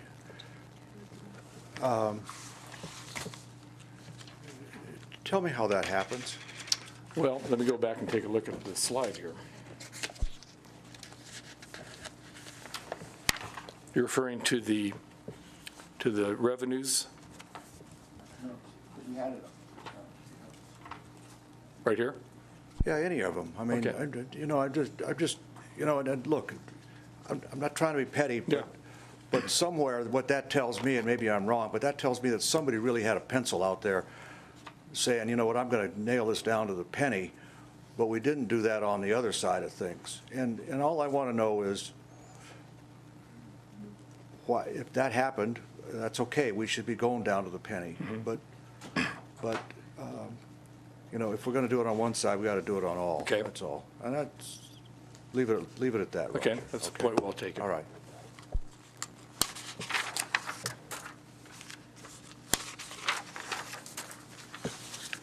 So if we move forward and look at, if everything being equal, if we move forward with the fair in 2016, and we take our operating carryover from the 2015 fair and move it over as revenues into the 2016 fair, and the only difference I made in this when I put this slide together was, and I'll kind of go into this in detail a little bit more, under the expenses, I add $10,000 to the salaries, because I really feel that if we moved forward with the 2016 fair, we have to take some of the load off our unclassified employees. And we should probably be looking at hiring at least a part-time individual that could take over the role some of the work that Scott and Vern Cron did, as far as being in charge of the city side operations and doing some of the marketing and promotions. And so you'll see on the salary side went from 17 to 27. But simply if we move everything else, pretty much leave everything else the same as it was, and if we make the assumption that our fair revenues are going to be similar to what they were in 2015, our alcohol sales and our booth and vendors income, we'd be looking at a total of about $166,948. And then on the expenses side, we'd be looking at expenses of around $206,700, which would mean we'd have an operating loss of about $39,752 without making any other changes in that $10,000 change I made under salaries. And that number doesn't include the foregone operations that people would have otherwise undertaken. As far as the absorbed costs that I gave you before? Yeah, I mean- No, it doesn't include that again. Okay. No, you're right. And a question for Susan. Do any cities do these fairs by contracting out the entire event?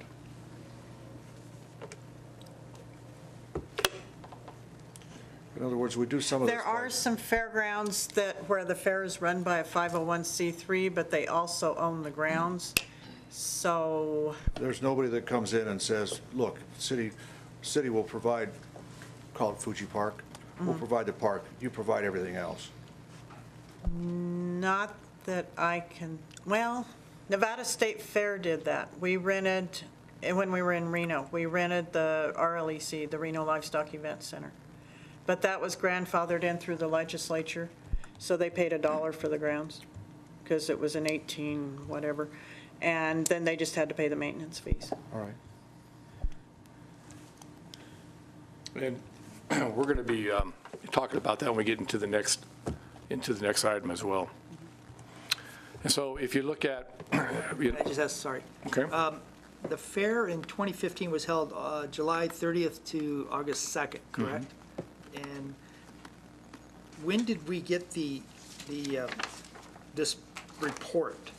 I I mean, just recently, or why did it take so long to get this report of expenditures? It takes quite a while just to get all the receipts and invoices in from all the various vendors and contractors. It takes quite a while. In fact, we're still have some of that coming in for the ice skating rink that ended, back in January. So it takes a while to get all that financial reporting in place first. So it takes 6 to 7 months? Well, it shouldn't normally take that long, but it does take a while. In fact, the biggest challenge was trying to come up with an apples and apples comparison between the 2014 and 2015 fair, because items were tracked and categorized in a different way. So we had to kind of go back and almost like deconstruct that budget and try to make it similar to the 2015 or 2016 or 2015, budget.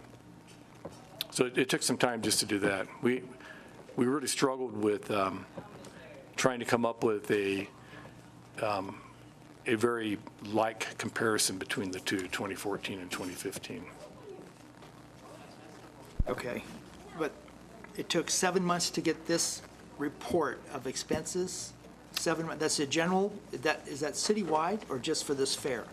Well, I think that for this fair, it was magnified simply because of the differences, as I mentioned to you before, in 2014 and 2015.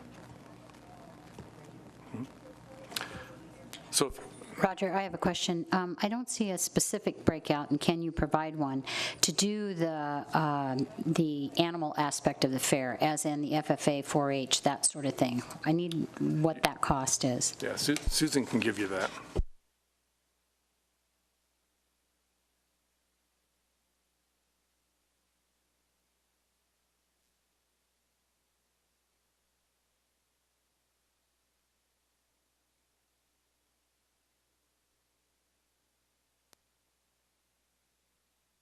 Do you want all exhibits including in the exhibit hall or just livestock?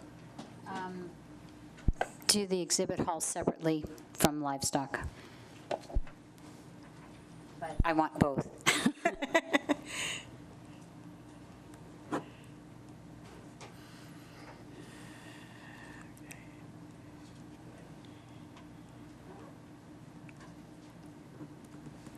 Anybody have a calculator?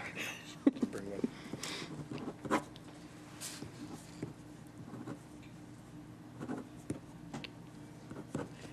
Okay, livestock, we're looking at approximately $11,093. And that includes your judges and all that sort of thing? Okay.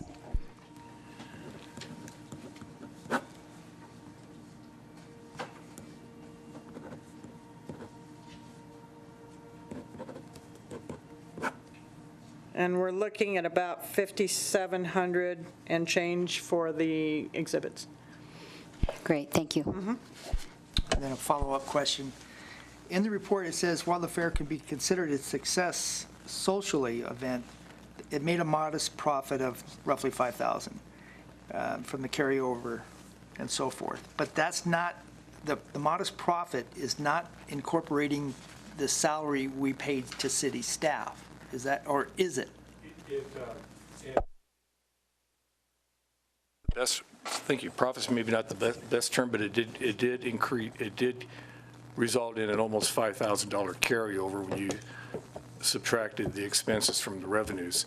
Now, as far as what was included in that, as I mentioned before, the unclassified costs and some of those absorbed costs I showed you in that one slide were not included in that figure. But the hourly cost for park and recreation employees, both full-time, seasonal, and part-time, the hourlies were included.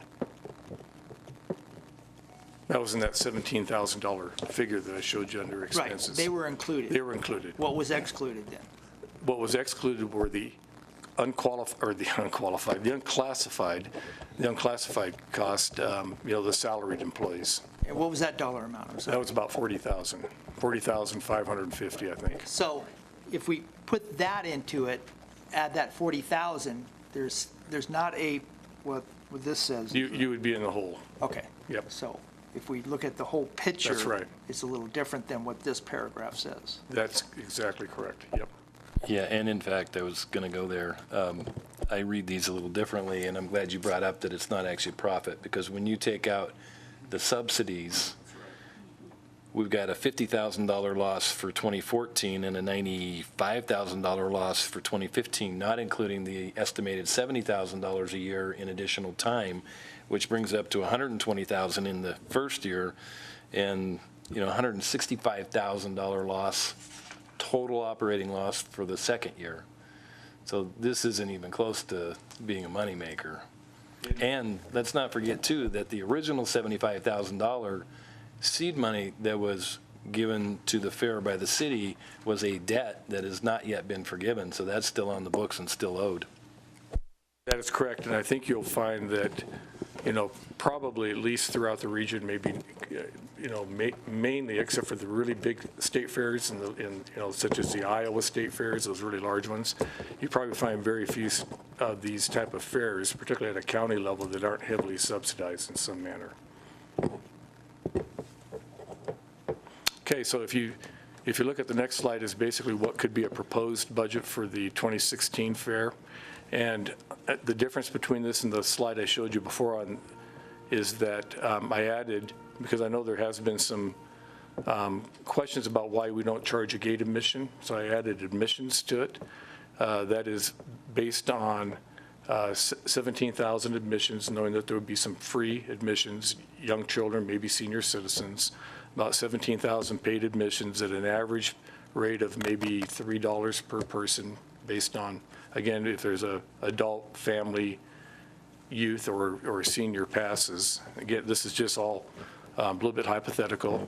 That would increase the revenues to $51,100 through admissions, which basically improves the bottom line. It looks like, if you do that, then our revenues are at almost 228,000. Our expenses would be at 206,000, which would allow us a carryover of about 21,000 for the following year.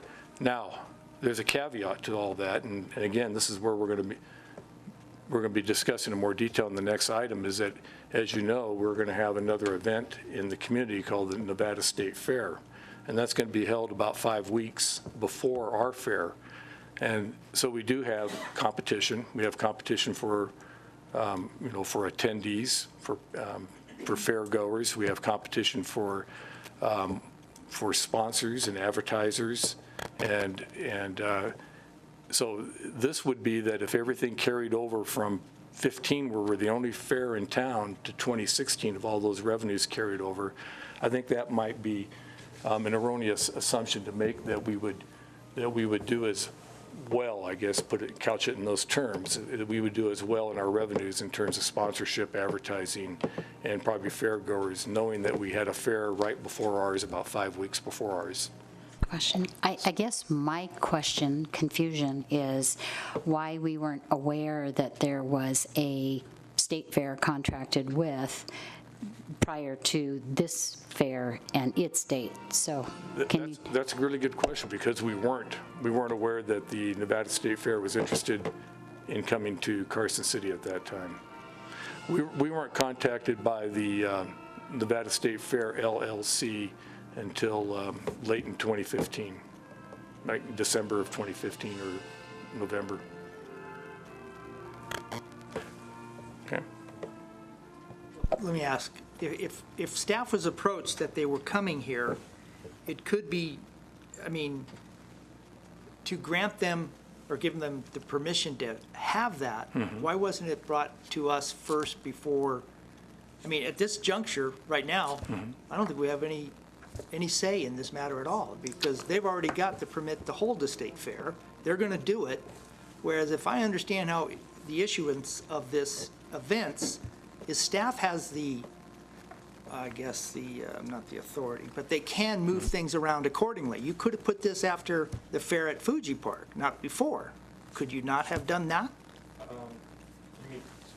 We have positioned our fair after their, or before their fair? Is that what you're asking?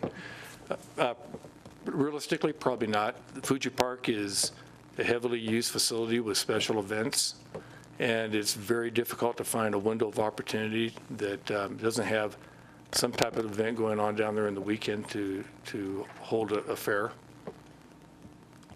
But now your question of why didn't we bring the Nevada State Well, Fair? I'll even go back up a little further. Taste of Downtown was moved for the bicycle event we're having, okay? Which is okay, I understand that. But we move events according to other events. That's my assumption. So if this party came here and said, we want to have this at Mills Park, why didn't we say, okay, you can have it at Mills Park, but you're going to have it after our fair at Fuji? Why wasn't that Hey, discussed? Roger, let me answer that. Sure. I think these are somewhat of a non sequitur. I mean, the Taste of Downtown is put on by a private 501c3. That is not a city-funded event. Regardless of whether or not we deconflicted by dates the Nevada State Fair, our fair with a very similar sounding name is going to take place in the same calendar year. That's what the issue is. So, and I think when the Nevada State Fair LLC approached us, frankly, I see it as a good way for the city to transition out of the fair business. I don't think this is something that government does well. Frankly, I would have never recommended that we do this in the beginning. Here we are with it, and I think we're trying to come up with what would be the best solution, not only for the community that would still be able to enjoy things like the carnival, still be able to enjoy the livestock show and things like that without costing the taxpayer any money. We're not giving any money at all to the Nevada State Fair. It's not going to cost the city any money. It's not going to cost any city employee any time. It's a purely privately run affair. Can I add one other factor to that? The other factor to that is that the Nevada Fair, our fair, has an agricultural and livestock component to it. And typically, if you're going to have a fair that has an agriculture and livestock component to it, you have to run it later in the year because the livestock has to be ready to show, and also to be auctioned. If you're having agricultural products, you have to have a yield in. And if we moved our fair ahead of the Nevada Fair, or if we even switched and gave them June, or gave them July and we went to June, it would not be conducive to having a livestock and agricultural component to the fair. It just wouldn't work. I understand your position on the Taste of Downtown is not the same as the bicycle event. I get it. All I'm saying was staff can move events, regardless if it's private or public. Staff, can move the events accordingly, however you so desire. As to the fact that the state fair coming here to Mills Park is better, and it's, not publicly funded and so forth, that again is argumentative on both sides of the track. I see your point of view, but staff, if I'm hearing the conversation now, staff's already made the decision that it's better to go with this one than for us to make a decision to go with Fuji Park, which I'm okay with too. I think just looking at the numbers, I would tend to think this board would, not that I could predict, but I would think that we'd look at the numbers and say, this is not beneficial to do. But at this juncture, we don't even have to take a vote because the state fair is coming to Mills Park, which any idea of having anything at Fuji Park at a later date, I think would be a big mistake, huge. So at this juncture, I think it's just a done deal. Can I bring something up here? We did look at alternate dates for the Nevada State Fair in correlation with our Nevada Fair, and whenever we came up with a date, whether it be at Mills Park or Fuji Park at the fairgrounds, it created more compaction. And the date that created the less compaction, which was the June 9th through the 12th date, which took us out, that many weeks until our Nevada Fair, that was the biggest separation that we could find in our calendar between those two facilities. Well, I understand that, but I think the bottom line is the bottom line dollar-wise. And I think that just speaks volumes here. I'm just surprised it takes 7 months to get the budget back. I think that should be corrected. If it takes this long to get something back of this nature, how long does it take to get anything back of a bigger event if it takes 7 months for this? I think we need to taper that down. I do see the advantages of the state fair coming to Mills Park financially. I do see that. I just wish we would have the opportunity to discuss it before the permit was issued to the state fair coming to the Mills Park. I think we should have given them the opportunity to discuss this so we could make a decision, because we made the decisions on 2 of these fairs held at Fuji Park, and now we really don't have a say in this one at all. Well, one of my thoughts too is Mills Park really isn't conducive for the animal portion of this fair. So it kind of does not allow that at all. And my second thought process is, and maybe you have entertained this in the past and maybe not, but I've had the conversation with Susan Haas of RSVP, why they don't do the carnival vendor portion of things for the fair and collaborate with, you know, Cooperative Extension or whomever in terms of the animal aspect of things. I mean, that would benefit RSVP, which benefits our seniors in the community, and the other aspect could be something that we talk about with Cooperative Extension. I guess I'm just looking at a different approach and not wanting to delete something that did function well and was a good community event. I don't know if we're on the next agenda item or not. That's just what I was going to say. I think we, speaking of transitions, we transitioned into the next agenda item, and if you. Well, are there any questions, and to close this one out, any questions? We okay to go on? You want to take a break real quick? Can we And have then, just a 2-minute? yeah, Fast, I we'll be in recess for about 5-10 minutes here. And we'll take up the last agenda item.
we're kind of off of the last agenda item. We're still on, but we'll take the prior agenda item. Let's take up 25, which was for information only. Anybody want to weigh in on that before we move off on the report of the 2015 fair? Anybody? Okay, seeing none, then no motions are required there. Let's move to 25B now. This is potential direction to see what we're going to do for 2016. Very good. Okay. Well, again, Roger Mullendorf, Parks and Recreation Director. We have transitioned into the next item, as you mentioned, Mayor. This is where we're asking for some action and direction from the Board of Supervisors. I want to go back a little bit when the whole idea of having a fair in Carson City came up, and that happened back in 2013. And the initial impetus for the fair, or the idea for the fair, came to the Park and Recreation Commission at that time. And the thought was that because they hadn't had a state fair in Reno for a couple of years at least, the idea was to resurrect the state fair and to have it in Carson City, because Carson City is the capital of Nevada, and it seemed fitting that if any place in Nevada should have a state fair, it should be in the capital city, Carson City. And so the original intent was to somehow attract or to initiate the state fair in Carson City. We didn't go that route in 2014. We went with the Nevada Fair, and then, as I mentioned earlier, it became the Nevada Sesquicentennial Fair. You're asking a lot for me to say that 3 or 4 times correctly. And the other thing that we soon found out in planning the fair in 2014, that there was another entity out there that actually bought the rights of the name for the Nevada State Fair. And that is the organization I've been referring to as the Nevada State Fair, LLC. We knew that they had an operating website. We knew they had some form of an organization, but we didn't know, how active they were. In fact, from all accounts at that time, they seemed to be rather dormant. So we moved forward with our fair. But again, I want to reiterate that the original goal was to attract and to hold the Nevada State Fair in Carson City. So moving forward with that, we moved forward with our fair, and then after 2015, after our 2015 fair, late in 2015, we were approached by Bob Robinson and Kevin Ray, who were the principals of the Nevada State Fair LLC, about hosting a fair, holding a fair at Mills Park in Carson City. And we found out also during our discussions with them that they were not including an agricultural and livestock component to their fair, simply for the reasons that Supervisor Abowd said, that Mills Park is not equipped, of course, to have livestock and those type of activities. And so their fair was going to be more of a carnival, vendors. They were looking at sort of reactivating portions of the rendezvous that used to be held here in the past. But at that time, even though they didn't have a livestock or agricultural component to it, staff was concerned that there would be some confusion with the similarities of the name, Nevada Fair and the Nevada State Fair.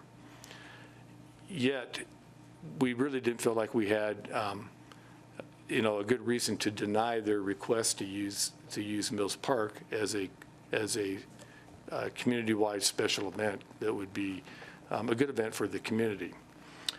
So we moved forward. The Park and Recreation staff set up a meeting with the University of Nevada Cooperative Extension Service and the 4-H to talk to them about the situation that was coming up with the Nevada State Fair.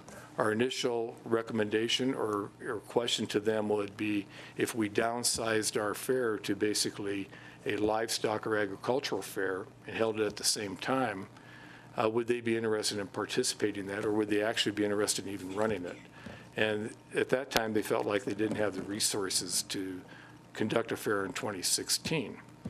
So we went back and we set up a meeting with the Nevada State Fair LLC and the Cooperative Extension Service and 4-H to talk about, is there an opportunity to look at 2017 as a time to transition the fairs together and have a comprehensive Nevada State Fair which again goes back to the original intent of this whole fair business from the beginning, back in 2013. And to maybe change the date so it'd be later in the year so that the livestock and agricultural components would be viable, and to combine the two. And there was interest among all parties to move forward and look at that, the possibility of working towards and planning towards that type of collaboration. But we felt that we would really probably need a full year to really try to plan that out and put that together.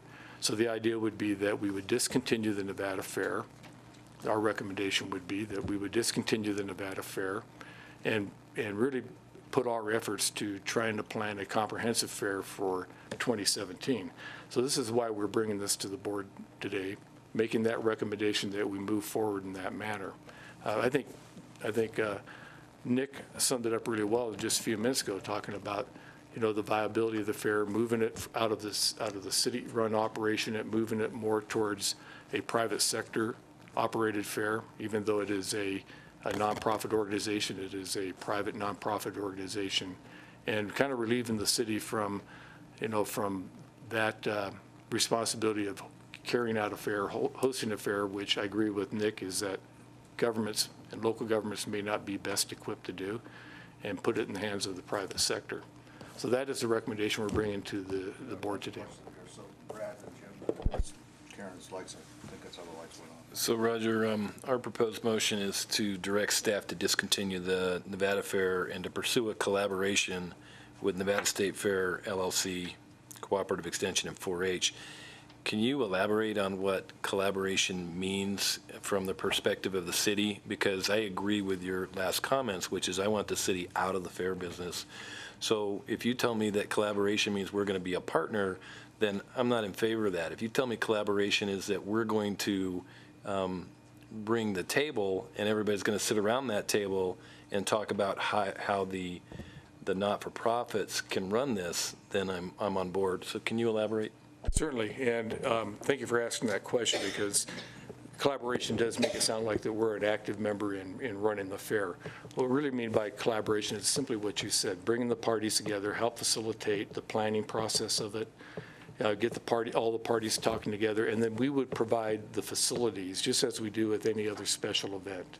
We would provide the facilities so they could carry on a successful fair, whether that is an the RSVP carnival that we have twice a year, Nevada Day type of activities. We would treat that in the same manner. And when you say provide the facility, do you mean that we would contract with them and they would lease the facility, or we'd offer to them for free of charge? You know, that would be ultimately a policy decision by the Board of Supervisors that we would bring back. Our initial thought is that we would treat the Nevada State Fair LLC just like we do any other nonprofit organization, and that we would reserve and rent the facilities to them for a fee. Now, we do have an interlocal agreement, memorandum of understanding with the 4-H organization, that we provide facilities for free for the 4-H. And I think that would be a discussion whether we want to continue providing that service for them in this type of circumstance. Along the same lines, do you provide the same, collaboration of the city staff with independent LLCs such as these on a regular basis, or is this out of the norm, or is this normally done with everybody, what you're going to do for this group? That's a good question, too. We are almost always involved in some degree when we have a nonprofit or even a for-profit organization that is operating some type of special event using one of our facilities. We're almost always involved, at least to some degree, in the planning of that event in terms of what we can provide for them, what we can't provide for them, where we would like to see different activities occur, within our facilities, and how we'd like to see them used. So it wouldn't be out of the norm of what we do with other events. However, it would probably be a little bit more intense, at least in this first year, in helping them plan, taking on a commitment to plan this thing over the course of a year. And then as you work with other events, you provide staff and so forth, you're going to do the same thing here. And that is, do you recoup those, that funding for those employees, however that is through these events? We're not going to have that negative again like we did on this Fuji Park, correct? Our employees will not be running the event, but we'll be involved, we'll be involved in terms of our park rangers. We'll probably have a presence there, we'll be involved in some of the cleanup, afterwards. I mean, just restoring the facilities and that type of thing afterwards. But we won't be involved as we are, as we have been in the past two fairs, as far as actually supervising, staffing, and running the event. And for those things that you just mentioned, do you recoup that funding from this organization? So you bill them up front or tell them what it will cost them, correct? We bill them up front. We tell them how much it's going to cost. As far as do we recoup our actual costs? No, we don't. And that's just a policy that previous boards have enacted, that we give a pretty good discount to particularly nonprofits to use our facilities, particularly if it's a free event that doesn't charge, admission and is open to the general public. Is this a free event? They are planning, the Nevada State Fair LLC this year in 2016 is planning on having a free event. Roger, would there be a problem with, since the Nevada State Fair LLC event is in June, waiting to see the type of performance before we enter into any sort of agreement at all? Because at this point in time, I'm a little reluctant in having an agency, a nonprofit agency in town that does carnivals and vendors on a regular basis, and as I mentioned before, benefits seniors. I think, to my way of thinking, I'd want to keep the conversation open in terms of collaboration. And I love the idea of collaborating with Cooperative Extension, 4-H, all of that on the animal aspect of it, and perhaps the exhibit hall aspect of it. And lastly, how much meeting time do you have to spend with, let's say, RSVP when they do their carnivals? Well, some events like RSVP have just become pretty much routine. And so very little staff time is spent with them. Other events, particularly the newer events, takes more staff time. So it's really kind of hard to basically give you an exact answer of how much staff time. It depends on the size of the event, depends on their track record, if we've had them before or not. But I think your comment about looking and see, maybe waiting to see the success of the Nevada State Fair this year might be a prudent approach to take, with the idea that we would still, maybe at least in the process, kind of do a little advanced planning, but not maybe making a commitment until we find out how successful their event is. I mean, that might be a very logical way to approach this situation. And then on the tractor pull that you had last year, that was an independent operator that orchestrated that aspect of things? Okay. That is correct. All right. Thank you. So I think I'm thinking along the same lines as everyone else and looking at the motion to really, the discussion today is just to indicate that we as the city are going to discontinue the Nevada Fair. I think the rest of the motion is unnecessary because I also don't believe we should force collaboration up here to say who needs to collaborate. I think anyone that's interested in working with 4-H, livestock, agricultural shows, the Nevada State Fair or RSVP or anyone else, it's really incumbent upon them to bring a package together or to collaborate to make the best projects. I don't think we should be directing staff who to collaborate with. So I'm more comfortable with just moving to direct staff to discontinue the fair. And I have an alternative too that can maybe address both.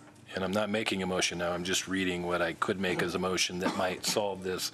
And that would be to move to discontinue the Nevada State Fair for 2016 and authorize staff to discuss collaborations between the Nevada State Fair LLC, University of Nevada Cooperative Extension, and 4-H. So that discontinues the fair now, but also authorizes staff, if appropriate, to have discussions. Well, so maybe I'm going to say it a little different. I don't even want the part that says for 2016. I'm trying to say that we as the city are no longer going to do a fair. And then do we want to address the payback? Because if we discontinue the fair, we have a payback issue. So are we also, as this board, I would prefer to just say I move to direct staff to discontinue the Nevada Fair and eliminate the payback. I mean, it's not going to happen if we discontinue. We're only holding ourselves, the city, accountable to pay ourselves back. So I guess I'm looking to just clear it all. Jim, you want to go first? I got it. Yeah, Go. I would like the motion, if my discussion part is, I move to direct staff to discontinue the Nevada Fair at Fuji Park, period. I don't think we want to authorize the collaboration with staff, because we're going to have to do that at every juncture for everything in the future. If we do it here, we have to do it every time, or you can't do it, or, well, we could say, you can't do that, we didn't give you authorization to do that. I think you're free to make your own decisions, and I do think we need to bring in the money that was allotted out in front. We need to clear the books and take a loss on it, however that we want to put that verbiage in the motion.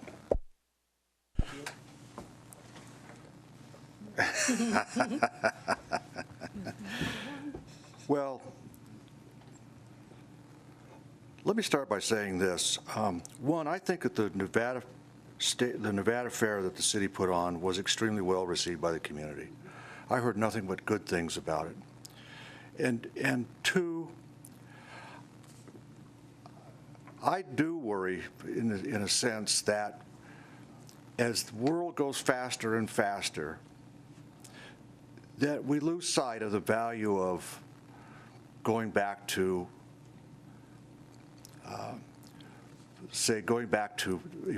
raising livestock, raising your own food, things of that nature that the 4-H folks and the Future Farmers of America do. And I don't want to think that the city is the one that has to give the impetus to do that, but I do think it helps from the city to say, those are things that the 4-H and the Future Farmers of America do, are things that benefit our community in terms of, one, our sense of community and our sense of purpose and our sense of where we've been in this world. And so I kind of like the idea of saying, I'm not trying to ask us to put a whole lot of money out there, but I kind of like the idea of saying, you know what, those are important things to us. Let's see if we can find a way to get that done without costing us money. If there's somebody, if the 4-H folks want to come. But I think it's important from my standpoint to say those are important events from a community standpoint. We talk a lot about what we're doing downtown. We're doing all these things. There's another part of life that I think we shouldn't be overlooking, and that's what those independent groups do. So I'm not opposed to closing off the fair for 2016. I do think it's important to at least have a sense from this board that the things that the 4-H and the Future Farmers of America do are important for our community. And third, I just like to say, I know we're going to cancel things off the books, $70,000. But here's the deal, what I would say, and that's fine, we're going to do all that, or we're going to pay it back. But, we make a big deal about subsidies. I'd like to ask you, how much subsidy do we give sports in this town right now? It's in excess of $2 million, I think, right? That's what the general fund is subsidizing right now, $2 million, that we're not asking a soul to pay back. None. So how do we make that decision on this side of that side of the coin, that we're going to let $2 million flow out the door, and on the other side we're going to hold somebody's feet to the fire for $70,000? It's okay. I get the dichotomy here, what's going on, but I just want us to keep things in balanced perspective of what's happening here, because at some point in time there is a benefit to having things subsidized for your community. And I personally think that the sports activities in the community should be subsidized, because they're not going to happen otherwise. Sometimes those things have to happen. So You know, I'm one who believes that we have to be fiscally responsible, we have to be frugal in what we do, we have to be transparent, but we also have to be honest with ourselves that if you're going to do things, sometimes there is a subsidy. Sometimes there is a subsidy. And it's not just, and you know, for those who would say, you know, it's just the city doing a subsidy, I would remind everybody that we also subsidize Douglas County right now in their sales tax. Douglas County is a guaranteed sales tax county. Carson City collects sales tax, and often we ship our money down there. That's a subsidy. Anybody say anything about that? No, we don't. Why? Well, because it's probably the right thing to do. Okay, so that's all I'm suggesting. I'm sorry about going long-winded, but I do think that at the end of the day, from my standpoint, I'm okay with canceling it in 2016.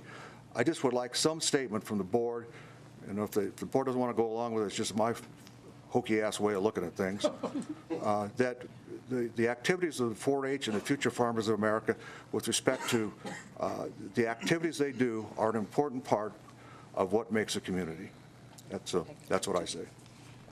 Well, to that point, I would like to, and this is not the motion, but just a discussion, that we discontinue the Nevada Fair for 2016, but that we advise staff to review their options for a 2017 fair in July of 2017, after this fair, to include youth livestock and an ag show in that aspect.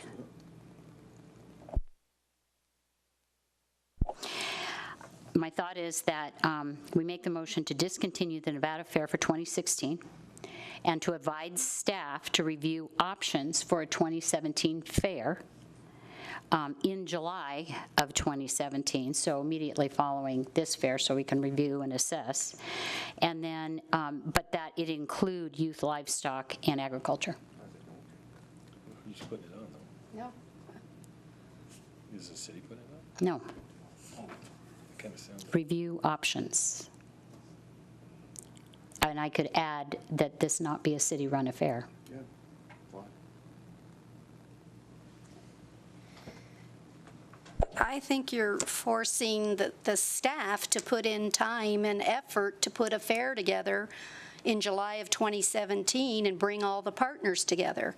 The objective is to eliminate that, but if someone comes forward that wants to do it, I don't have a problem with staff doing what they would normally do. I don't want to put in a motion that they must collaborate with particular bodies. I think we all support the 4-H, and I think we're all saying the same thing, that we would like them all to collaborate and come up with an event with some others. I want to remove the city responsibility, that's all. I agree. My thought process is simply that Parks and Rec meets with these people anyway. So, and they would be looking at how well the event went anyway. So that's the thought process. If I may weigh in, I don't want to give staff direction of who to talk to, how to talk to them, what to bring to the table in the ballpark, easy sentence I can put forward. I think that's a wrong approach. Otherwise, we can start now directing staff what to do on every little thing, and I don't think that's what staff wants us to do, in my opinion. Now, as to the mayor bringing up the fact of the $70,000 versus the $2 million versus the sales tax to Douglas, it's your agenda. You can have all these on any agenda you want, Mayor. We can discuss them. I think that's a great opportunity. Well, it's not a question of putting them on the agenda. It's a question of their facts. I mean, nobody has to agendize them to understand a fact. That's a fact. All I'm saying is keep those facts in mind when we make these decisions. And you know, I've listened to a lot about directing staff to do a lot of minutia things. Right. And I cringe every time I hear that. Because I personally don't believe in governance in that, from that standpoint.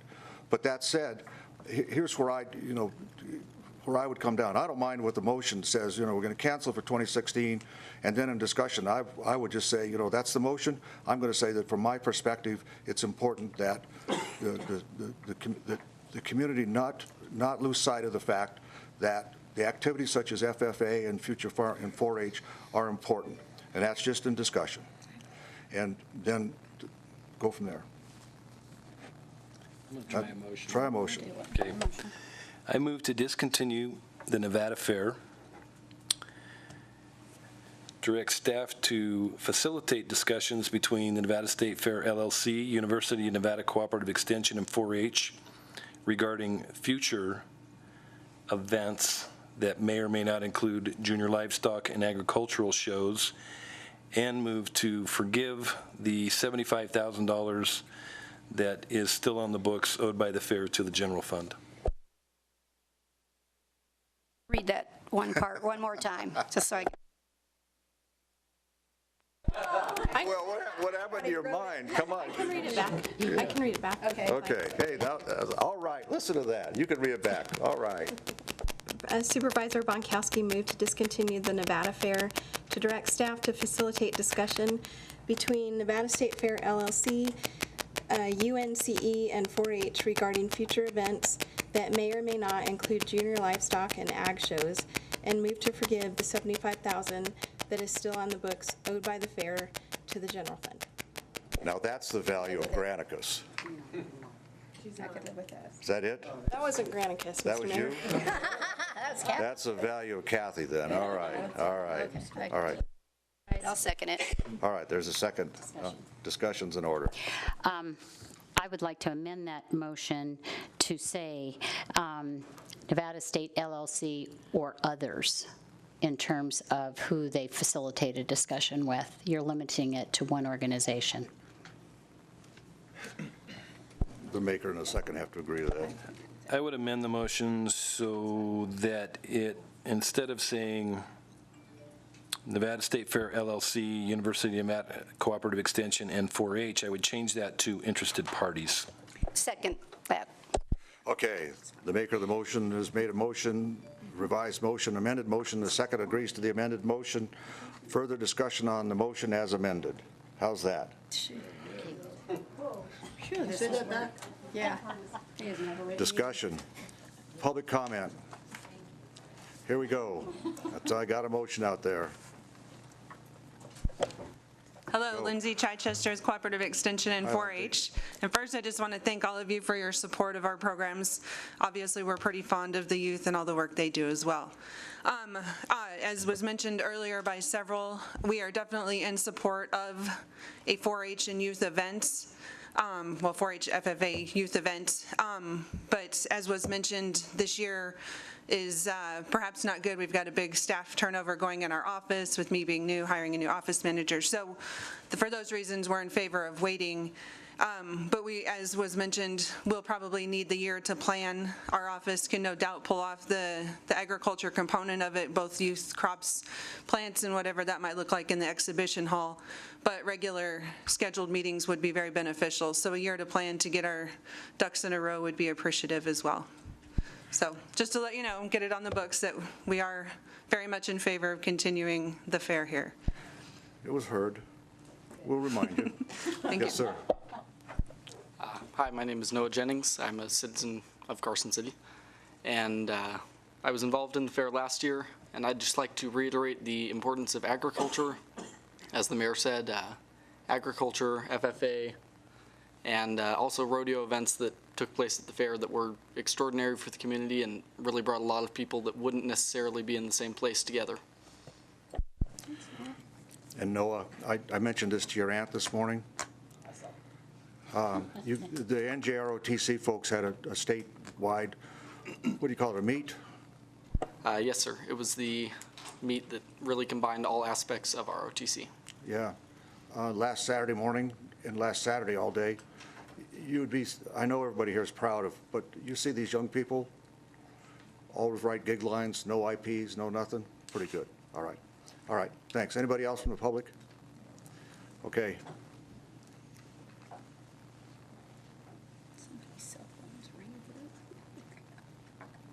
Hi, I'm Tanis Causey. I am here on behalf of myself and Manny Sousa with interest as one of those interested parties in putting on the some type of an event. He was the person who put on the very successful rodeo event at last year's fair, and we're interested in doing it again. We know we can put butts in the seats and help Carson City out. Okay. Thanks. Thanks very much. Anybody else want to weigh in? Kyle, you going to come up and help? No, I'm kidding you. All right. All right, we have a motion in front of us. All right, on the motion, further discussion? Hearing none, all in favor signify by saying aye. Aye. Opposed, nay. Carried unanimous. All right, how about that? So that's democracy in action right there. Unanimous decisions. All right. Final concluding public comment. Anybody? Anybody want to raise anything? We wore them out. We wore them out? Okay, unless there's an objection, then we're adjourned.